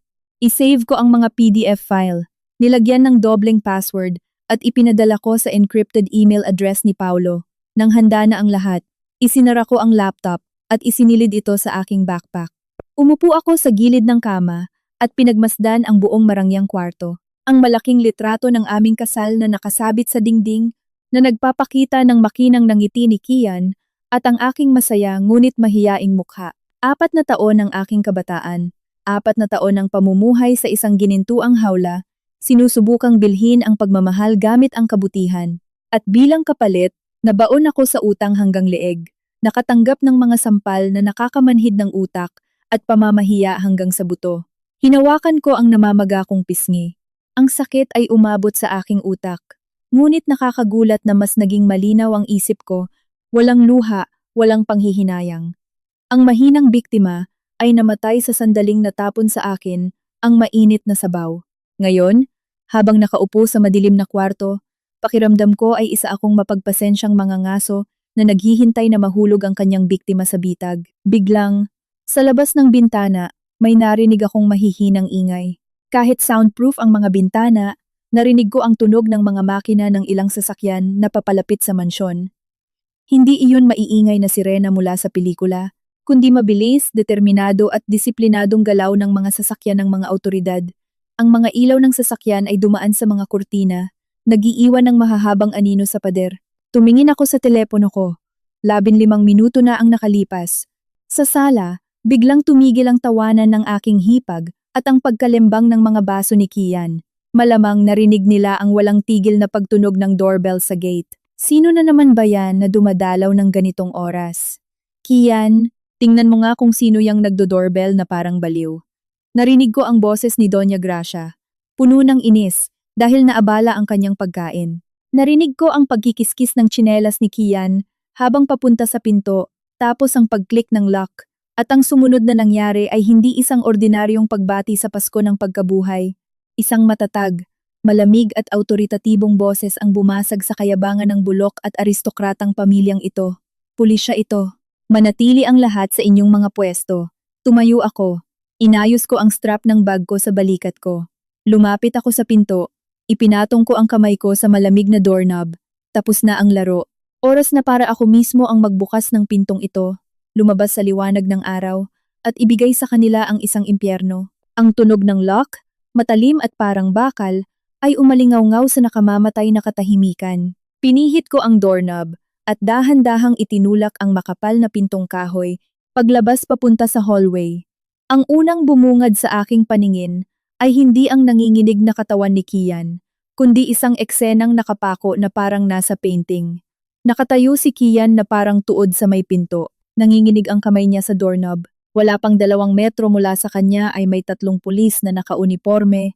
Seryoso ang mga mukha at may matalim na tingin na sinusuri ang buong lugar. Sa likod nila ay may mga anino ng mga operatiba at ilang pulis na nakasibilyan na mabilis na gumagalaw upang harangan ang mga pasukan at labasan. Sa hapagkainan, sina Doña Gracia at Johanna ay nakaupong parang mga bato. Ang piraso ng hipon ng nguyain ni Johanna ay naipit sa lalamunan niya. Nanlaki ang kanyang mga mata sa sobrang takot. Hinawakan ng mahigpit ni Doña Gracia ang gilid ng mesa, na namumuti na ang kanyang mga buto sa kamay, at ang kanyang maingat na minake-upan na mukha ay kasing putla na ng pader. Ang arogansya at mataas na postura ng ginang mula sa mataas na lipunan ay naglaho ng walang bakas. Pinalitan ng matinding takot ng isang taong biglang inilawan ng spotlight ng hustisya. Sino ang tumawag ng pulis? Tanong ng isa sa mga pulis. Ang kanyang boses ay nag-echo sa maluwang na mansyon. Nagulat si Kian. Ang instinct ng isang taong sanay ng takpan ang mga pagkakamali gamit ang pera ay nagtulak sa kanya na magpakita ng pilit ng ngiti. Ang pinaka nakakaawa at baluktot ng ngiti na nakita ko. Nagsimula siyang magkiskis ng mga kamay, nauutal habang sinusubukang magpanggap na magiliw. Mga boss, nagkamali lang kayo. Nagdiriwang kami ng Pasko ng pagkabuhay. Kumpleto ang pamilya, maliit na pag-aaway mag-asawa lang to. Medyo napalakas lang ang boses namin. Walang nangyaring krimen dito. Siguro nagkamali lang ang mga kapitbahay. Tatawagan ko ngayon ang hepe at ang malapit kong kaibigan. Habang sinasabi yon, dumukot siya sa bulsa niya para kunin ang telepono upang ipagmayabang ang kanyang mga koneksyon. Ngunit bago pa man siya matapos, lumabas ako mula sa anino ng hallway papunta sa liwanag ng sala. Walang nagkamali. Ako ang tumawag sa inyo. Ang boses ko, kahit hindi malakas, ay pumutol sa kasinungalingan niya. Lahat ng mata ay napatingin sa akin. Noong sandaling yon, nakita ko ang pagliit ng mga mata ni Kian, na para siyang nakuryente. Napabuka ng bibig si Doña Gracia, napabuntong hininga ng malalim. Ang tanawing unang tumambad sa kanila ay tila isang pisikal na suntok direkta sa kanilang mga mata. Nakatayo ako roon, sa ilalim ng liwanag ng kristal na chandelier na nagkakahalaga ng daan-daang libo, sa pinaka nakakaawang itsura, ngunit may malamig at hindi natitinag na postura. Magulo ang buhok, namamaga ang pisngi na may mapulang dugo na nagko-kontrast sa namumutlang balat, ang blusang seda ay nabahira ng mantika at sabaw. Malinaw na nakikita ang mga gasgas sa aking mga braso. Nang makita ng mga pulis ang itsura ko, agad na nag-iba ang kanilang mga mukha. Napakalinaw ng pambubugbog na hindi na nito kailangan ng anumang paliwanag. Ginang Elara Macaraeg, kayo po ba ang nag-report ng domestic violence at nagbigay ng impormasyon tungkol sa hinala ng malawakang panloloko? Tanong ng pulis habang lumalapit sa akin. Opo, ako nga. Tumango ako at naglakad palapit sa kanila. Nilagpasan ang natigilan na si Kian. Tinuro ko ang daliri ko mismo sa kanya. Nagsalita ng malakas at malinaw. Ang lalaking ito, si Kian Valderrama, ang asawa ko, ay walang awang binugbog ako. Nagdulot ng sugat sa katawan ko. Pero hindi lang yon. Inirereklamo ko si Kian Valderrama at ang kanyang ina, na si Gracia Valderrama, sa pagbibigay sa akin ng mga gamot na pampatulog, pamemeke ng pirma ko at paggamit ng thumbprint ko habang wala akong malay upang maging garantor para sa pautang na 20 milyong piso sa isang sindikato. Ito ay isang panloloko at pagtatangkang gawin akong panakipbutas. Sinungaling ka! Nasisiraan ka na ba ng bait? Biglang tumayo si Doña Gracia, na parang hayop na na-corner, nagmamadaling sugurin ako. Mga sir, huwag kayong makinig sa kanya. May sakit yan sa pag-iisip. Siya ang kumuha ng utang, tapos isisisi sa amin. Arestuhin niyo siya. Sinasiraan niya kami. Nakabawi na rin si Kian. Sumugod sa direksyon ko. Sinusubukang hawakan ako sa braso. Nagsasalita sa pagitan ng mga ngipin. Tumahimik ka. Gusto mo bang mamatay, Elara? Umatras kayo. 2 operatiba ang agad na pumagitna. Hinaharangan si Kian at ang kanyang ina. Ang matatag na sigaw ng pulis ay nagpatigil sa kanilang dalawa. Napaatras sila dahil sa takot. Nakatayo ako sa mismong likuran ng mga pulis, nakatingin sa 2 mukhang nanlait at humamon sa akin. Ilang minuto pa lang ang nakalipas na. May pera kami. Tingnan natin kung sinong gagalaw sa amin. Ngayon, sa harap ng asul na uniforme, ang perang ipinagmamalaki nila ay biglang naging walang kwenta. Hindi sila makapanuhol ng kahit sino. Hindi sila pwedeng tumawag at gumamit ng koneksyon dahil hindi ito simpleng rumesponde lang. Ito ay isang nakaplanong operasyon. Sabi niyo paninira? Tumingin ako kay Doña Gracia, ngumiti na may malamig na paghamak. Ang peking kontrata sa pautang na may thumbprint ko ay nasa safe sa opisina sa 2 palapag. Ang paglipat mula sa account ng kumpanya papunta sa account ng sindikato ay ginawa niyo ni Kian eksaktong 2:15 ng hapon noong ika-9 ng nakaraang buwan. Meron akong bank statements ng lahat ng iyan. Paninira ba iyan o hindi? Malalaman natin kapag pumasok na ang piskalya sa bahay na to at binuksan ang safe. Ang mga salita ko ay parang nakamamatay na suntok. Nanghina ang tuhod ni Doña Gracia at napaupo siya sa sofa, hawak-hawak ang kanyang ulo, walang kakayahang magsalita kahit isang salita. Humihingal ng malakas si Kian, tumutulo ang pawis sa noo niya. Umatras siya ng ilang hakbang. Ang kanyang mga mata ay naging mapagbantay, naghahanap ng paraan para makatakas. Akala nila ako ay isang maamong tupa na ang tanging alam lang ay yumuko at mag-swipe ng credit card. Nakalimutan nila na bago pa ako maging manugang sa bahay na to, ako ay isang punong tagatuos, isang taong nabubuhay sa mga numero, kontrata, at mga butas sa pananalapi. Kapag nagpasya ang isang accountant na magkolekta ng ebidensya, bawat maruming sentimo ay nagiiwan ng malinaw na bakas. Kunin niyo ang salaysay. Naghihintay na ang ambulansya sa labas. Agad ninyong dalhin ang biktima sa ospital para sa mediko-legal. Utos ng investigador. Huminga ako ng malalim. Ang hangin sa bahay na to ay hindi na nakakasakal. Ito'y amoy hustisya. Sa gabing ito ng Pasko ng Pagkabuhay, ang bukang liwayway ng hustisya ay sumikat sa mga guho ng sinasabing aristokrasya ng pamilya Valderrama. Binalot ng kaguluhan ang marangyang mansyon. Ang mga kumikislap na asul at pulang ilaw ng mga police car ay nagbato ng nakakasilaw na anino sa mga dingding. Mabilis na kumilos ang mga pulis na nakasibilyan papunta sa mga kwarto, lalo na sa opisina sa ikalawang palapag, kung saan nandoon ang safe na puno ng mga maduduming sikreto ng pamilya Valderrama. Ang aking hipag na si Johanna, na dati-rati ay tahimik lang, ay nagsimulang manginig. Inilabas niya ang kanyang telepono, sinusubukang tawagan ang isang tao, ngunit agad siyang sinaway ng isa sa mga pulis. Pinababa sa kanya ang telepono at pinagbawalang gumawa ng anumang tawag hanggang sa matapos ang operasyon. Nanginginig na ibinagsak ni Johanna ang kanyang mamahaling flip phone sa sahig. Namumutla ang kanyang mukha na parang papel. Hindi pa rin matanggap ni Kian ang katotohanan. Ang kanyang pagmamataas bilang patriarka, na sanay na idaan sa pera ang pag-abuso sa ibang tao, ay nag-udyok sa kanya na lumaban ng desperado. Humarap siya sa pinuno ng mga pulis. Ang kanyang boses ay halo ng pagmamakaawa at pananakot. Anong karapatan ninyong pumasok dito? May search warrant ba kayo para halughugin ang mga gamit ko? Alam nyo ba kung sino ang tatay ko? Alam nyo ba kung magkano ang ibinabayad kong buwis sa syudad taon-taon? Nakikinig kayo sa isang baliw at nangahas kayong pasukin ang bahay ko? Kakasuhan ko kayo sa korte. Sino ang kakasuhan mo sa korte? Mula sa labas ng pinto ay narinig ang isang malalim, ngunit lubos na matatag na boses. Napalingon ang lahat sa direksyong iyon. Mula sa dilim ng gabi, pumasok ang isang matangkad na lalaki na nakasuot ng madilim na jacket. Ang kanyang mukha ay seryoso, at ang kanyang mga mata sa likod ng salamin ay may malamig at matalim na tingin. Bawat hakbang niya sa marmol na sahig ay umaalingaw-ngaw ng kumpiyansa at autoridad. Iyon ay si Paulo, ang aking kapatid. Nang makita ko siya, ang huling lakas na inipon ko sa aking sarili ay biglang gumuho. Naramdaman ko ang pag-iinit ng aking mga mata. Ngunit kinagat ko ang aking labi upang pigilan ang pagluha. Mabilis na tiningnan ni Paulo ang buong sala, ang tumaob na mesa, ang nagpapanik na si Kian, hanggang sa huminto ang kanyang paningin sa aking namamagang mukha at dugo ang blusa. Noong sandaling iyon, nakita ko siyang magngit-ngit ang mga ngipin, at sa kanyang mga mata ay sumiklab ang galit ng isang kapatid na nakikita ang inabusong kapatid na babae, ngunit sa pagpipigil ng isang makaranasang opisyal, hindi siya sumugod kay Kian na nakakuyom ang kamao, tulad ng gagawin ng ibang lalaki. Tinimpi niya ang galit, pinalitan ito ng isang nakamamatay at malamig na determinasyon. Lumapit siya sa akin, hinubad ang kanyang jacket, at marahang ibinalot ito sa aking nanginginig na balikat, tinatakpan ng mga mantsa at gasgas. Tinapik ng marahan ng kanyang kamay ang aking balikat, isang kilos na nagbigay ng lubos na pakiramdam ng kaligtasan. Ayos na ang lahat. Nandito na ako. Pagkatapos ay humarap siya kay Kian. Tiningnan ni Kian si Paulo, nakakunot ang noo. Ilang beses lang niya itong nakita noong kasal namin at tuwing may okasyon.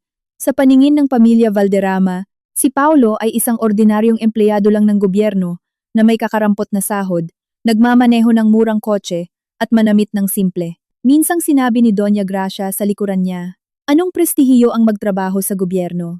Kung walang suhol, buong buhay niya hindi man lang siya makakabili ng kubeta sa bahay natin. Dahil sa limitadong kaisipang ito, patuloy pa rin ang pagiging arogante ni Kian, nagsalita ng may paghamak. Ah, ikaw pala. Bayaw. Saktong-sakto ang pagdating mo. Tingnan mo kung ano ang ginawa ng kapatid mo. Tumawag ng pulis sa asawa at biyena niya. Nagtatrabaho ka sa gobyerno. Alam mo ang batas. Kumbinsihin mo siyang bawiin ang testimonya niya, at dahil sa awa ko, papatawarin ko siya. Kung hindi, bukas na bukas palalayasin ko siya sa kalsada, walang pera. Hindi nagalit si Paulo, inayos ang kanyang salamin, at ang gilid ng kanyang labi ay umangat sa isang ekspresyon ng matinding awa. Hindi niya sinagot si Kian, sa halip, humarap siya sa pinuno ng mga pulis na nakatayo sa tabi niya at tumango. Magandang gabi, Hepe. Ano na ang sitwasyon?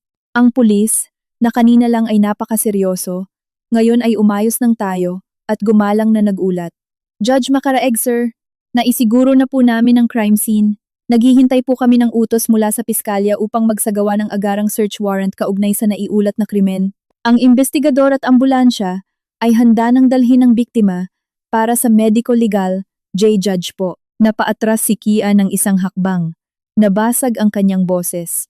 Ang kanyang mga natakot na mata ay palipat-lipat mula sa pulis papunta kay Paulo at pagkatapos ay sa akin. Si Doña Gracia na nakaupo sa sofa.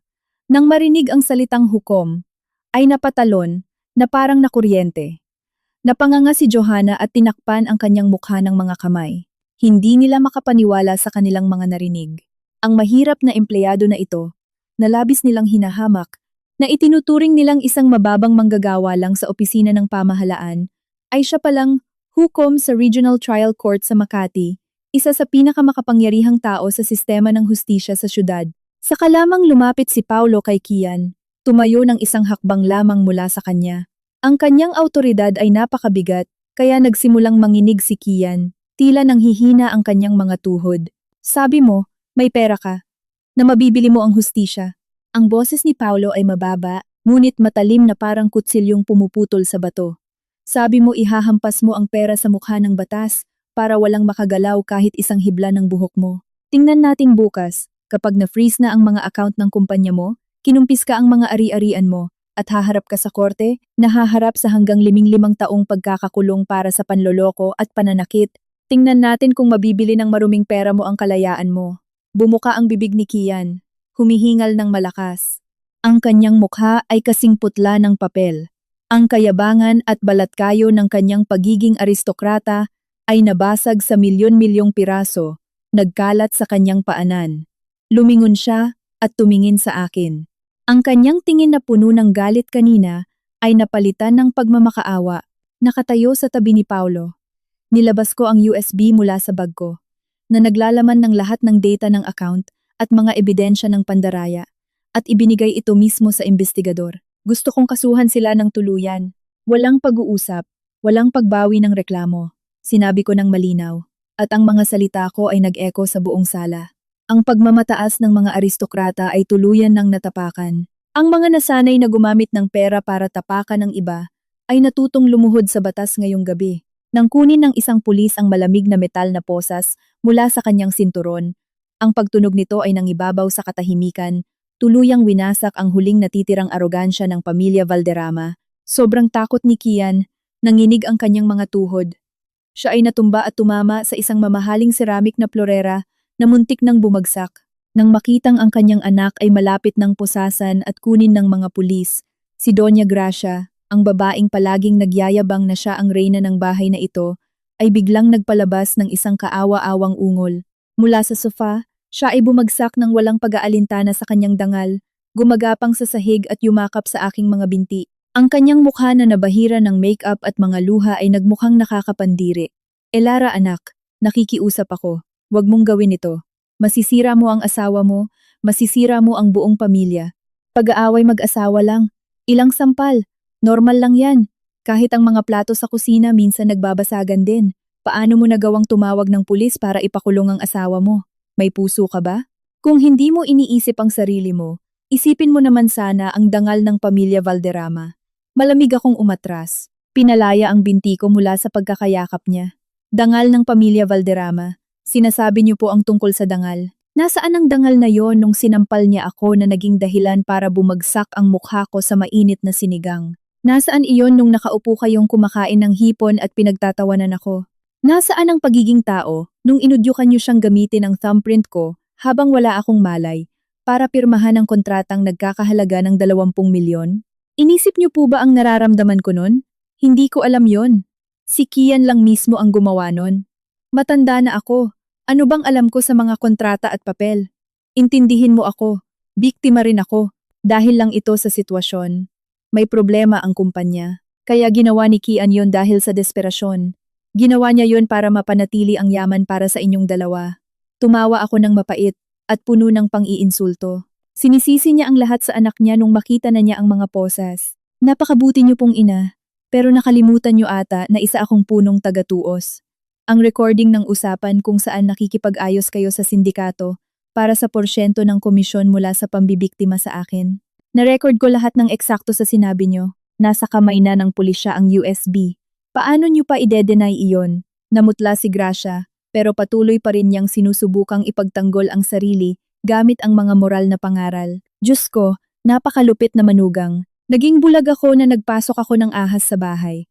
Akala mo ba kapag nakulong ang asawa at biyenan mo, magiging masaya ka na? Pagtatawanan ka at ituturo ng mga tao sa labas. Sasabihing isa kang walang utang na loob na sumira sa sarili mong pamilya. Ang babaeng nag-aasawa ay kailangang magsakripisyo. Kung magkamali ang asawa, sa loob na lang ng bahay iyon pinag-uusapan. Ginagawa mo itong malaking eskandalo? Makakaharap pa ba ang mga magulang mo sa probinsya sa mga tao? Pinapahiya mo ang pamilya mo. Umupo ako at tumitig diretso sa mga nanlalaki niyang mata. Ang mga magulang ko ay mga marangal at tapat na tao. Mas nanaisin nilang maghiwalay na lang kami. Mas nanaisin nilang suportahan ako habang buhay kaysa turuan ako na maging basahan para sa isang grupo ng mga manloloko. Sabi niyo po isa akong ahas, isang walang utang na loob. Paano niyo naman po tawagin yung pagwaldas niyo ng libo-libong piso mula sa naipon ko para bumili ng mamahaling sasakyan, bag, at pagbiyahe? Habang ako kailangang magbayad ng bawat sentimo ng interes? Ano pong tawag niyo doon? Moralidad ng pamilya? Nanginginig si Gracia, humina ang boses niya, at naging isang nakakaawang pagmamakaawa. Lara, alam kong nagkamali ako. Patawarin mo ako. Ibabalik ko sa iyo ang pera, ibebenta ko ang mga bag ko, diamante, lahat ibabalik ko sa iyo. Kausapin mo si Paulo. Isa siyang hukom. Isang salita lang niya at bibitawan tayo ng mga pulis. Sabihin mo sa kanya na maawa siya. Pamilya tayo. Nakikiusap ako sa iyo, Lara. Tumayo ako ng diretso. Tumitingin sa kanya gamit ang pinakamalamig na tinging kaya kong ibigay. Nagkakamali po kayo. Mula nung hinamon niyo ako na sumigaw kasi may pera kayo, hindi na po tayo pamilya. Hindi mabibili ng pera niyo ang kapatawaran ko. At hinding-hindi gagamitin ni Paulo ang kapangyarihan niya para pagtakpan ang krimen niyo. Itabi niyo na lang po ang mga luhang yan para sa pagdinig niyo sa korte. Ngayon po, pakitayuan na ninyo ang inyong mga ginawa at ilabas ang inyong mga kamay. Hinihintay na kayo ng pulisya. Ang maluwang at magarbong sala na higit sa 100 metro kwadrado na kanina lamang ay amoy mamahaling alak, sigarilyo at puno ng aroganteng tawanan, ay ngayon naging isang malamig na lugar para sa investigasyon ng mga pulis. Ang mga operatiba ay kumilos ng mabilis. May disiplina at episyente. Ang tunog ng mga papel. Ang pamilyar na pag-type sa keyboard ng laptop ng mga pulis. Bawat tunog para sa pamilya Valderrama ay tila pagbibilang ng oras patungo sa kanilang katapusan. Kinuha ng investigador mula sa Commercial Crimes Unit ang USB na binigay ko at isinaksak ito. Ang bughaw na liwanag mula sa screen ay tumama sa kanilang mga nag-aalalang mukha. Umasa pa rin sila na nagbibiro lang ako, na baka mababaw lang o hindi sapat ang mga ebidensyang nakuha ko para masampahan sila ng kaso. Pero may nakalimutan sila. Hindi ako basta-bastang tagalista ng mga transaksyon. Ako ay isang punong tagatuos na may 10 taong karanasan sa corporate finance. Nang magdesisyon akong hanapin ang daloy ng pera, kahit isang sentimong hindi dumaan sa tamang lugar ay malilinawan mula sa ugat hanggang dulo, nakatayo akong nakahalukip-kip, at ang aking walang emosyong boses ay bumabasag sa katahimikan na tila ba isang formal na paratang na binabasa diretso sa mukha ng mga manloloko. Buksan niyo po yung folder na may pangalang Internal Credit Report. Nandoon po ang mga totoo at buong financial statements ng Valderrama Development Investment na ang kumikinang na aspetong panlabas ay pinapatakbo mismo ng asawa kong si Kian Valderrama.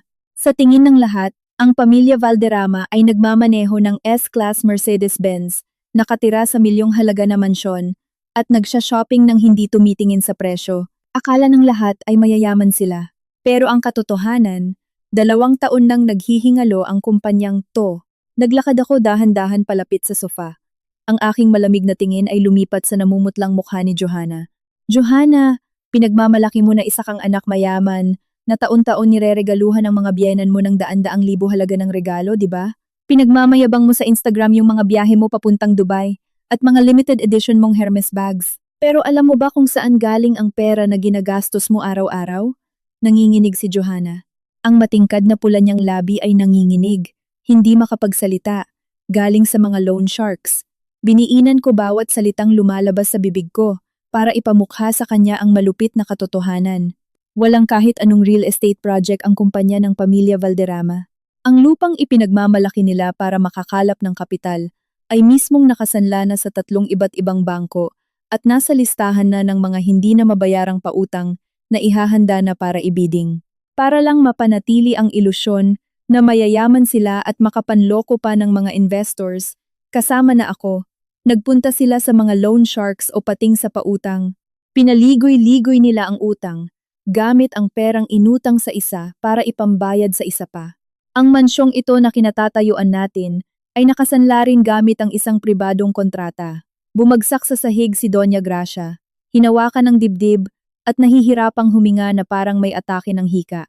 Ang katotohanang ibinunyag na walang awa ay hindi nag-iwan ng kahit anong butas para sila ay makatakas. Itinuro ko ang screen ng laptop na kaharap ng mga investigador. Tingnan niyo po ang PDF file ng mga transaksyon.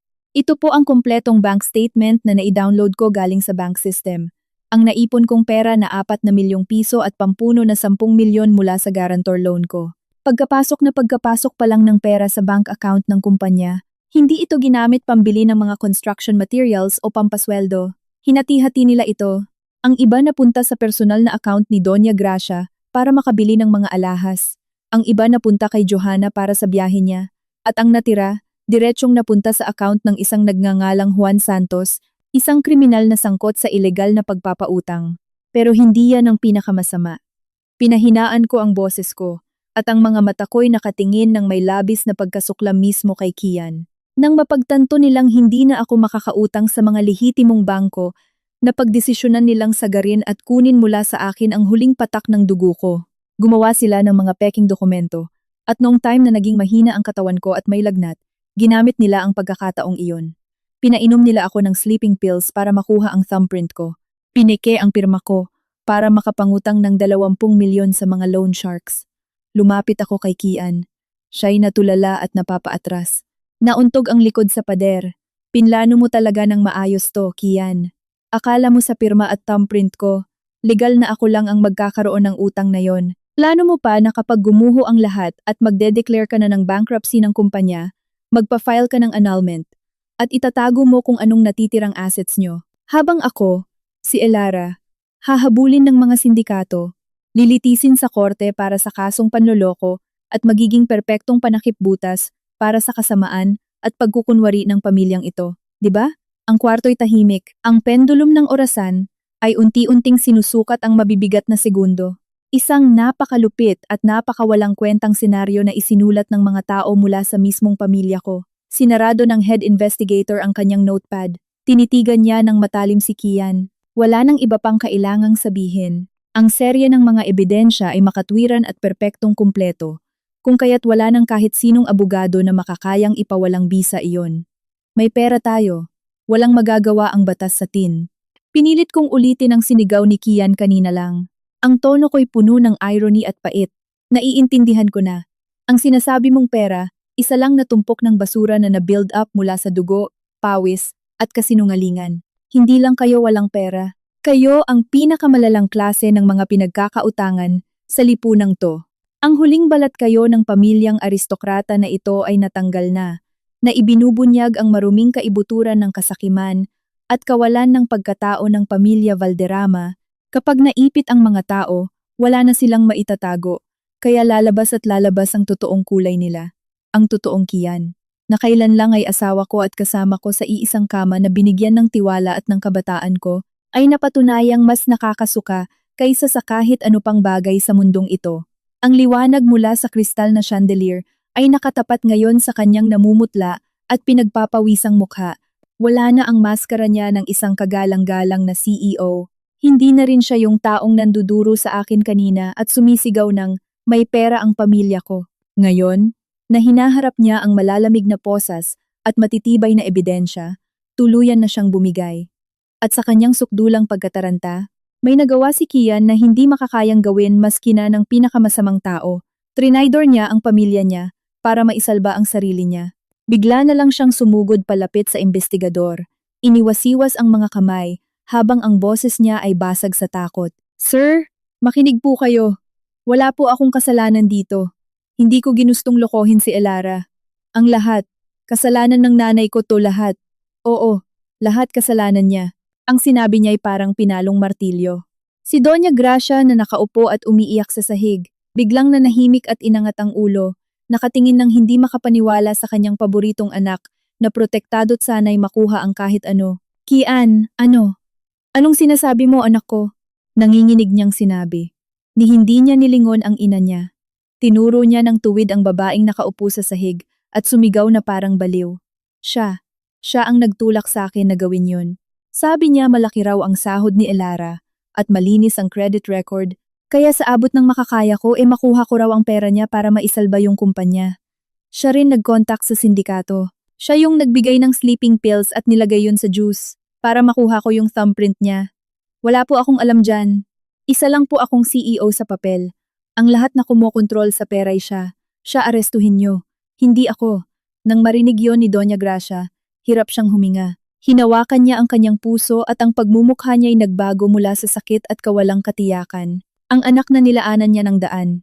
At kung kani-kaninong tao'y hiningian ng pera para lang makuha ang gusto niya.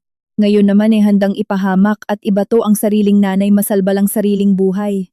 Diyos ko, sana'y kunin ka na ni Satanas. Napakalakas ng loob mong isisi. To sa akin na nanay mo. Ngunit nang hihina ang kanyang boses at tila may nakabara sa kanyang lalamunan. Subalit ang kaduwagan ni Kian ay hindi pa natapos diyan.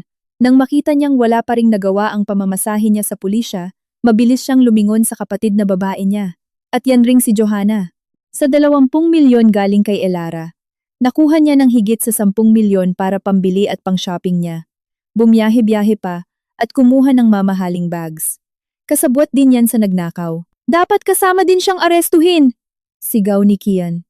Si Johanna naman na sumigaw ng sumigaw't na patayo rin, mabilis na pinalo ng pinalo ang sarili niyang kapatid. Walang hiya kang hayop ka, baliw ka ba? Si mama yung nagbigay niya na pera sa akin. Aba malay ko ba kung kanino galing yung pera na yan? At galing din pala kay Elara. Huwag mo kong idadamay dyan. Tatawagan ko abogado ko. Wala akong kinalaman dito sa inyo. Ang eksenang sumunod sa harap ko ay nagpakita na parang kawan ng daga na nagkakagatan dahil may tubig na nagbaha sa tirahan nila. Ang ina na sinisisi ang kanyang sariling anak. Si Johanna din, ang lalaki na nagsisi sa ina niya. Wala na yung nagmamahal at nagpapasalamat na pamilya. Bumulaga na yung pinakamaitim at pinakamakasariling aspeto ng pag-uugali ng tao. Nakahalukip-kip ako at pinagmamasdan to ng walang pangingimi sa mukha, ngunit nandidiri ako dahil umabot na hanggang lalamunan ko. Nakakasuka tong nakikita ko sa lalaking inibig ko rati. Kaming mga babae ay posibleng mabulag minsan. Marahil ay mapagpasensyahan namin ang kahirapan. Posible din sa amin mapagpasensyahan ang maliliit na problema. Ngunit may isa kaming bagay na hinding-hindi mapagbibigyan at mapapalitan talaga lahat ng luha na dinanas na kapag nakita na namin, kahit na mahal ka pa namin, masusunog din sa alikabok ang lahat, kaduwagan.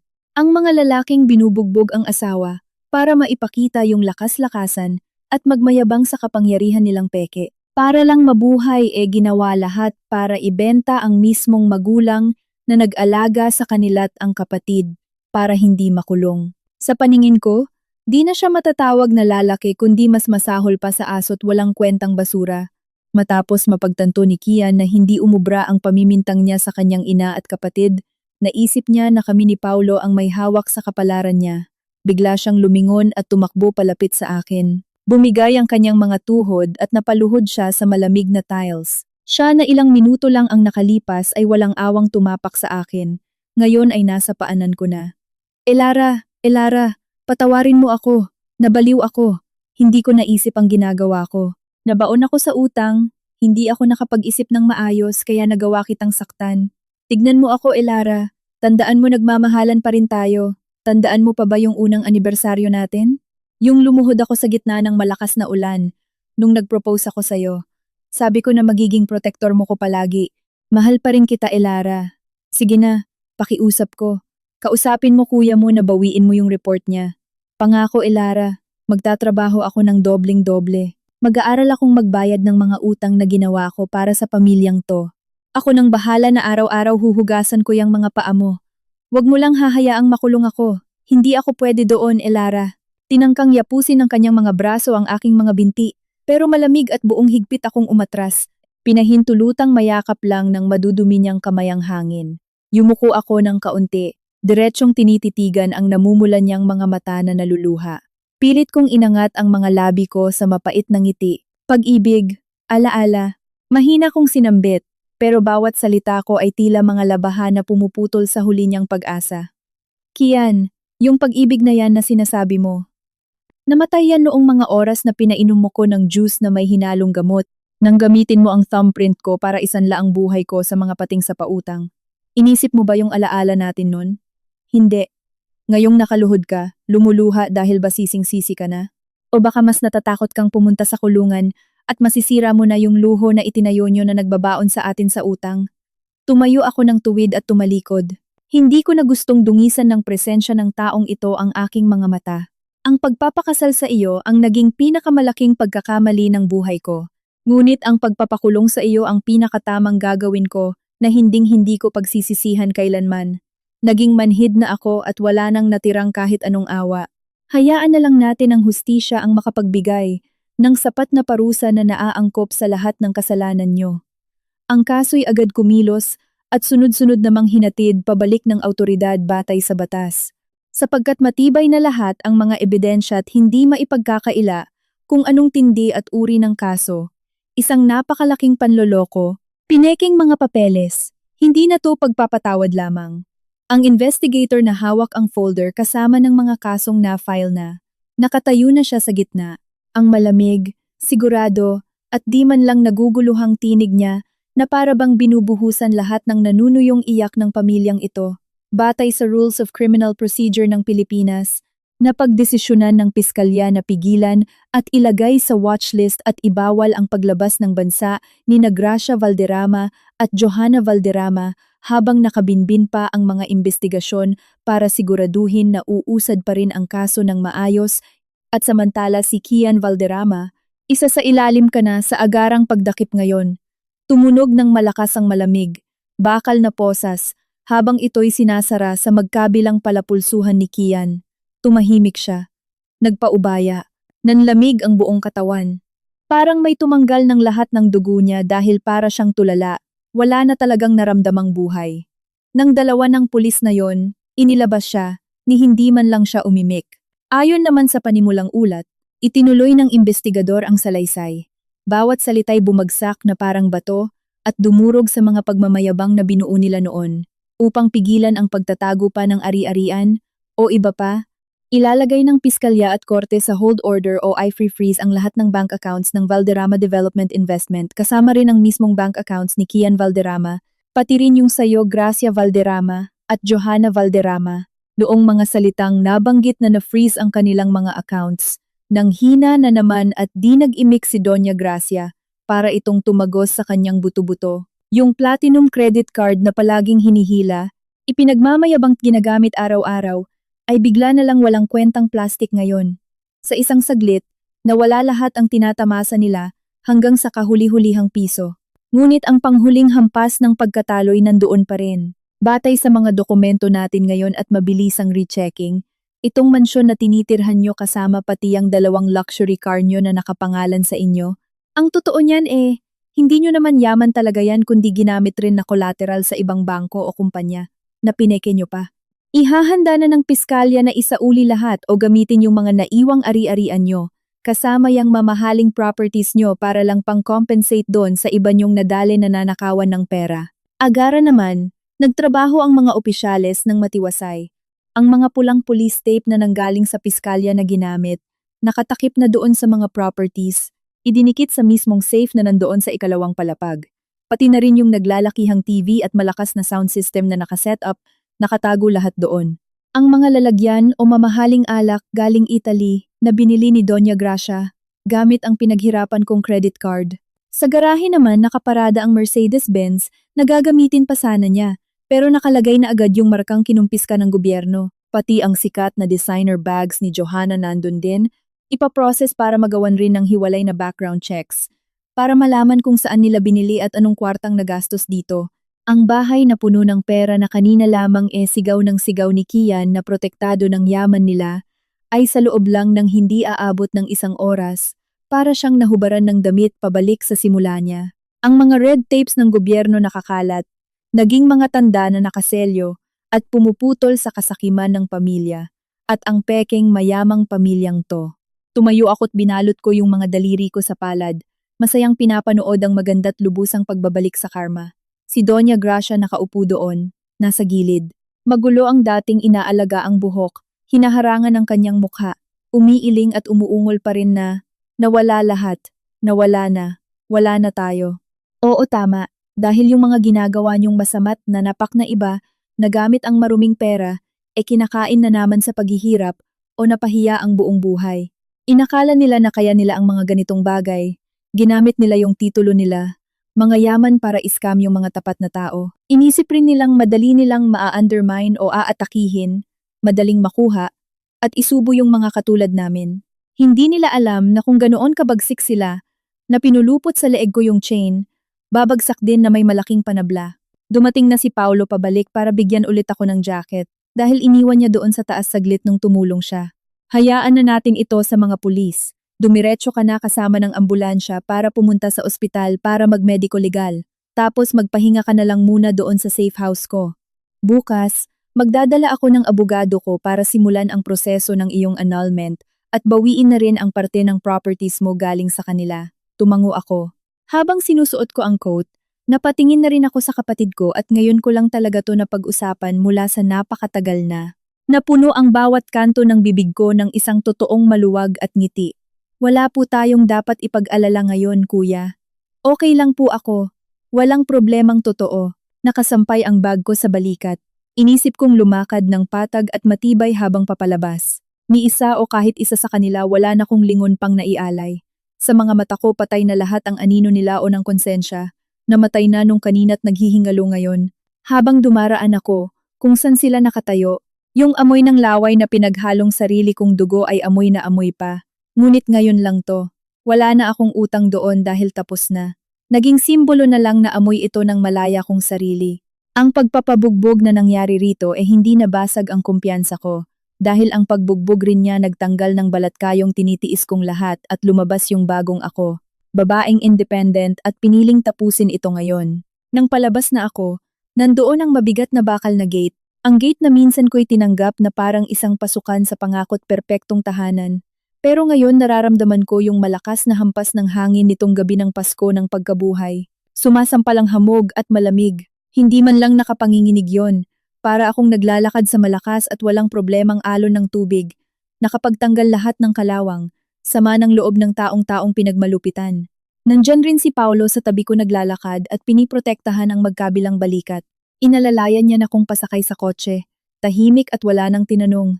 Siguro naiintindihan niya. Siguro naiisip niya na kaya kong mas maunawaan lahat. To kahit walang payong matanggap. Kasi naging mas matapang at nagka-pride palalo yung nararamdaman. Nag-drive kami patungo sa Central Hospital, tapos sa harapan ng mga pulis. Pinagawa yung medico legal ng doktor dun. May mga galos sa balat ko, pamamaga ng magkabilang pisngi gawa ng mga palad. At nakikita rin yung marka mula nung natalsikan ako nung mainit na sabaw ng sinigang. Lahat nakapicture at na-stamp bilang ebidensya. Nang hinugasan o sinubukan gamutin yung labi ko, namalayan ko ngang napaaray ako dahil sa hapdi, hindi na luha. Pero tiningnan ko lang ang refleksyon ko sa malaking salamin doon sa room. Putla, pero kumikislap, at merong halong kumpiyansa ang mukha at ngiti ko. Yung pananakit ba yan nakikita gagaling rin yan sa ilang linggo? Kung iniwan o nagstay ako roon, at tuluyang dinanas pa nila baka mismong budhi, at konsensya pa'y masira at malagas hanggang sa patay na lahat ang katitingkop at lakas. Sa mga nagdaang araw, dumating na nga ang bagyo sa balita, yung totoong malaking ipo-ipo. Matapos ng ilang linggo lang nung kaganapan noon, nabasa ko sa mga balita o media na nagkalkal ng kaso. Kumalat ang malawakang scam at pang-uutang. Natapos ang balatkayong pamumuhay at ang yaman nilang nauna o sinasabi nilang di nababawi ng basta-basta dahil naagaw na. Nakulong si Kian, pati sinintensyahan din. Imbes na pinagpapawisan sa suit, ngayon yung suot rehas na may halong patay na pag-asa, na magsasayang na rin siya ng mahabang taon dun. Sina Gracia at Johanna napatawan lang ng probation, di nakulong o nai-release dahil dun, ngunit di dun naiiwan yon. Naibaba sa zero at tuluyang dinurog. Kasi nagkausap rin at lahat ng mayayamang tao o friends na laging hiningian iniiwan at tinalikuran na rin. Nagsisigawan pa dahil kukunin na ang mansyon nila o ililitis. Pati sa kalye na iipit dahil ang mamahaling Mercedes ginamit o impound dahil nahiram ring galing sa bangko o hiniram nilang pera, pati mga Hermes na bag na i-investigate na. Mas sumisigaw pa yung pangalawang nagiging victim. Asawa daw ni Johanna humihiwalay din dahil wala na nga silang pera na laman nilang sangkot pa. Hinihiling i-divorce para maprotektahan rin daw niya ari-arian niya kahit nagkakaayos at iyakan. Sa araw na ini-order ng bangko na palabasin na si Doña Gracia sa dati nilang mansyon para ito'y ma-foreclose at ma-auction, nagkataon na napadaan ang kotse ko. Nakaupo ako sa loob. Ibinaba ko ang bintana ng sasakyan. Nakita ko si Gracia, ang babaeng dati nakaupo sa sofa. Walang ingat na kumakain ng hipon at pinagtatawanan ang kahihiyan ko. Ngayon, sobrang dumi at hapo, bitbit ang dalawang murang plastic bag na may lamang ilang lumang damit. Mukha siyang tumanda ng 20 taon. Nakuba ang kanyang likod, at ang kanyang mga mata ay puno ng takot. Pinalibutan siya ng mga galit na taong inutangan niya. Walang mga katulong, walang sino mang nagsisilbi sa kanya. Kinailangan niyang maramdaman sa kanyang sariling balat kung paano ang mapalayas sa kalsada. Inalisan ng lahat ng dignidad na dati niyang niyuyurakan sa ibang tao. Itinaas ko ang bintana at nagmaneho palayo nang walang nararamdamang anumang satisfaksyon, ngunit wala ring nararamdamang awa. Ang karma ay hindi naiiwasan. Naghasik sila ng kasakiman, aani sila ng kawalan. Naging napakabilis ng proseso ng aking annulment, sa loob ng kulungan, at sa harap ng matitibay na ebidensya, wala nang pagkakataon si Kian para lumaban pa. Pinawalang bisa ng korte ang aming kasal, tuluyang ibinalik sa akin ang kalayaan sa batas. Sa tulong ng aking abogado at sa mga isinumite kong ebidensya, napatunayan sa investigasyon na wala akong kinalaman sa peking pautang. Ang pinekeng pirma at thumbprint ay idineklarang walang bisa. Nag-file din ako ng kaso para mabawi ang lahat mula sa mga natitirang shares ni Kian sa isa sa kanyang maliliit na proyekto para mabawi ang aking 4 na milyong pisong ipon. Kahit tumagal ng ilang buwan ang proseso, sa wakas ay bumalik sa mismong may-ari ang perang pinaghirapan ko ng dugo at pawis. Isang umaga ng tag-ulan, ang ginintuang sinag ng araw ay pumasok mula sa bintana ng aking bagong kondo. Nagtimpla ako ng isang tasa ng mainit na chamomile tea at tumayo sa harap ng salamin. Isang maliit at halos hindi na halatang peklat sa gilid ng labi ko, ang tanging alaala ng nakakakilabot na gabing iyon. Hinawakan ko ito at napangiti. Sinasabi nila na para sa isang babae, ang pag-aasawa ay parang isang loterya, na ang katalinuhan at ganda ay walang silbi kung wala kang swerte. Naniwala ako dyan noon, ngunit matapos ang lahat ng ito, may napagtanto akong kakaiba. Ang kaligayahan at kapayapaan ng isang babae ay hindi kailanman nakadepende sa pagiging swerte sa pagpili ng asawa. Nakadepende ito sa kanyang lakas, pag-uugali, kalayaan sa pinansyal, at pinakamahalaga, sa pagpapahalaga sa kanyang sarili. Ang pasensya ay isang magandang katangian. Ngunit may halaga lamang ito kapag ibinigay mo sa mga taong marunong magpahalaga rito. Kapag ginamit mo ang pasensya sa pagharap sa kasamaan, kasakiman, at arogansya, hindi ka nagiging isang mabuting asawa. Nagiging kasabwat ka sa mismong pag-abuso sa iyong sarili. Huwag na huwag maniniwala sa mga walang kwentang pangako na parang, ang pera ko ay pera mo. Huwag na huwag mong hahayaan na sino man, kahit na gamitin pa nilang rason ang pamilya, na nakawin sa iyo ang kontrol sa iyong pananalapi at dangal. May mga bagay na kung patuloy nating kakapitan ay sisira lamang sa atin, at ang pagbitaw sa mga ito, kahit masakit, ay ang tanging paraan para makatayong tuwid at maging isang buong tao. Uminom ako ng tsaa. tinitingnan ng maliwanag, at ipinagmamalaking si Elara sa salamin. Minsan ko na siyang naiwala sa pekeng ginintuang hawla ng pamilya Valderrama. Ngunit ngayon ay nagbalik na siya, mas malakas, mas matalino, at hinding-hindi na muling magpapahintulot na sinuman, sa ilalim man ng dahilan ng pamilya o pera, ay muling tumapak sa kanya.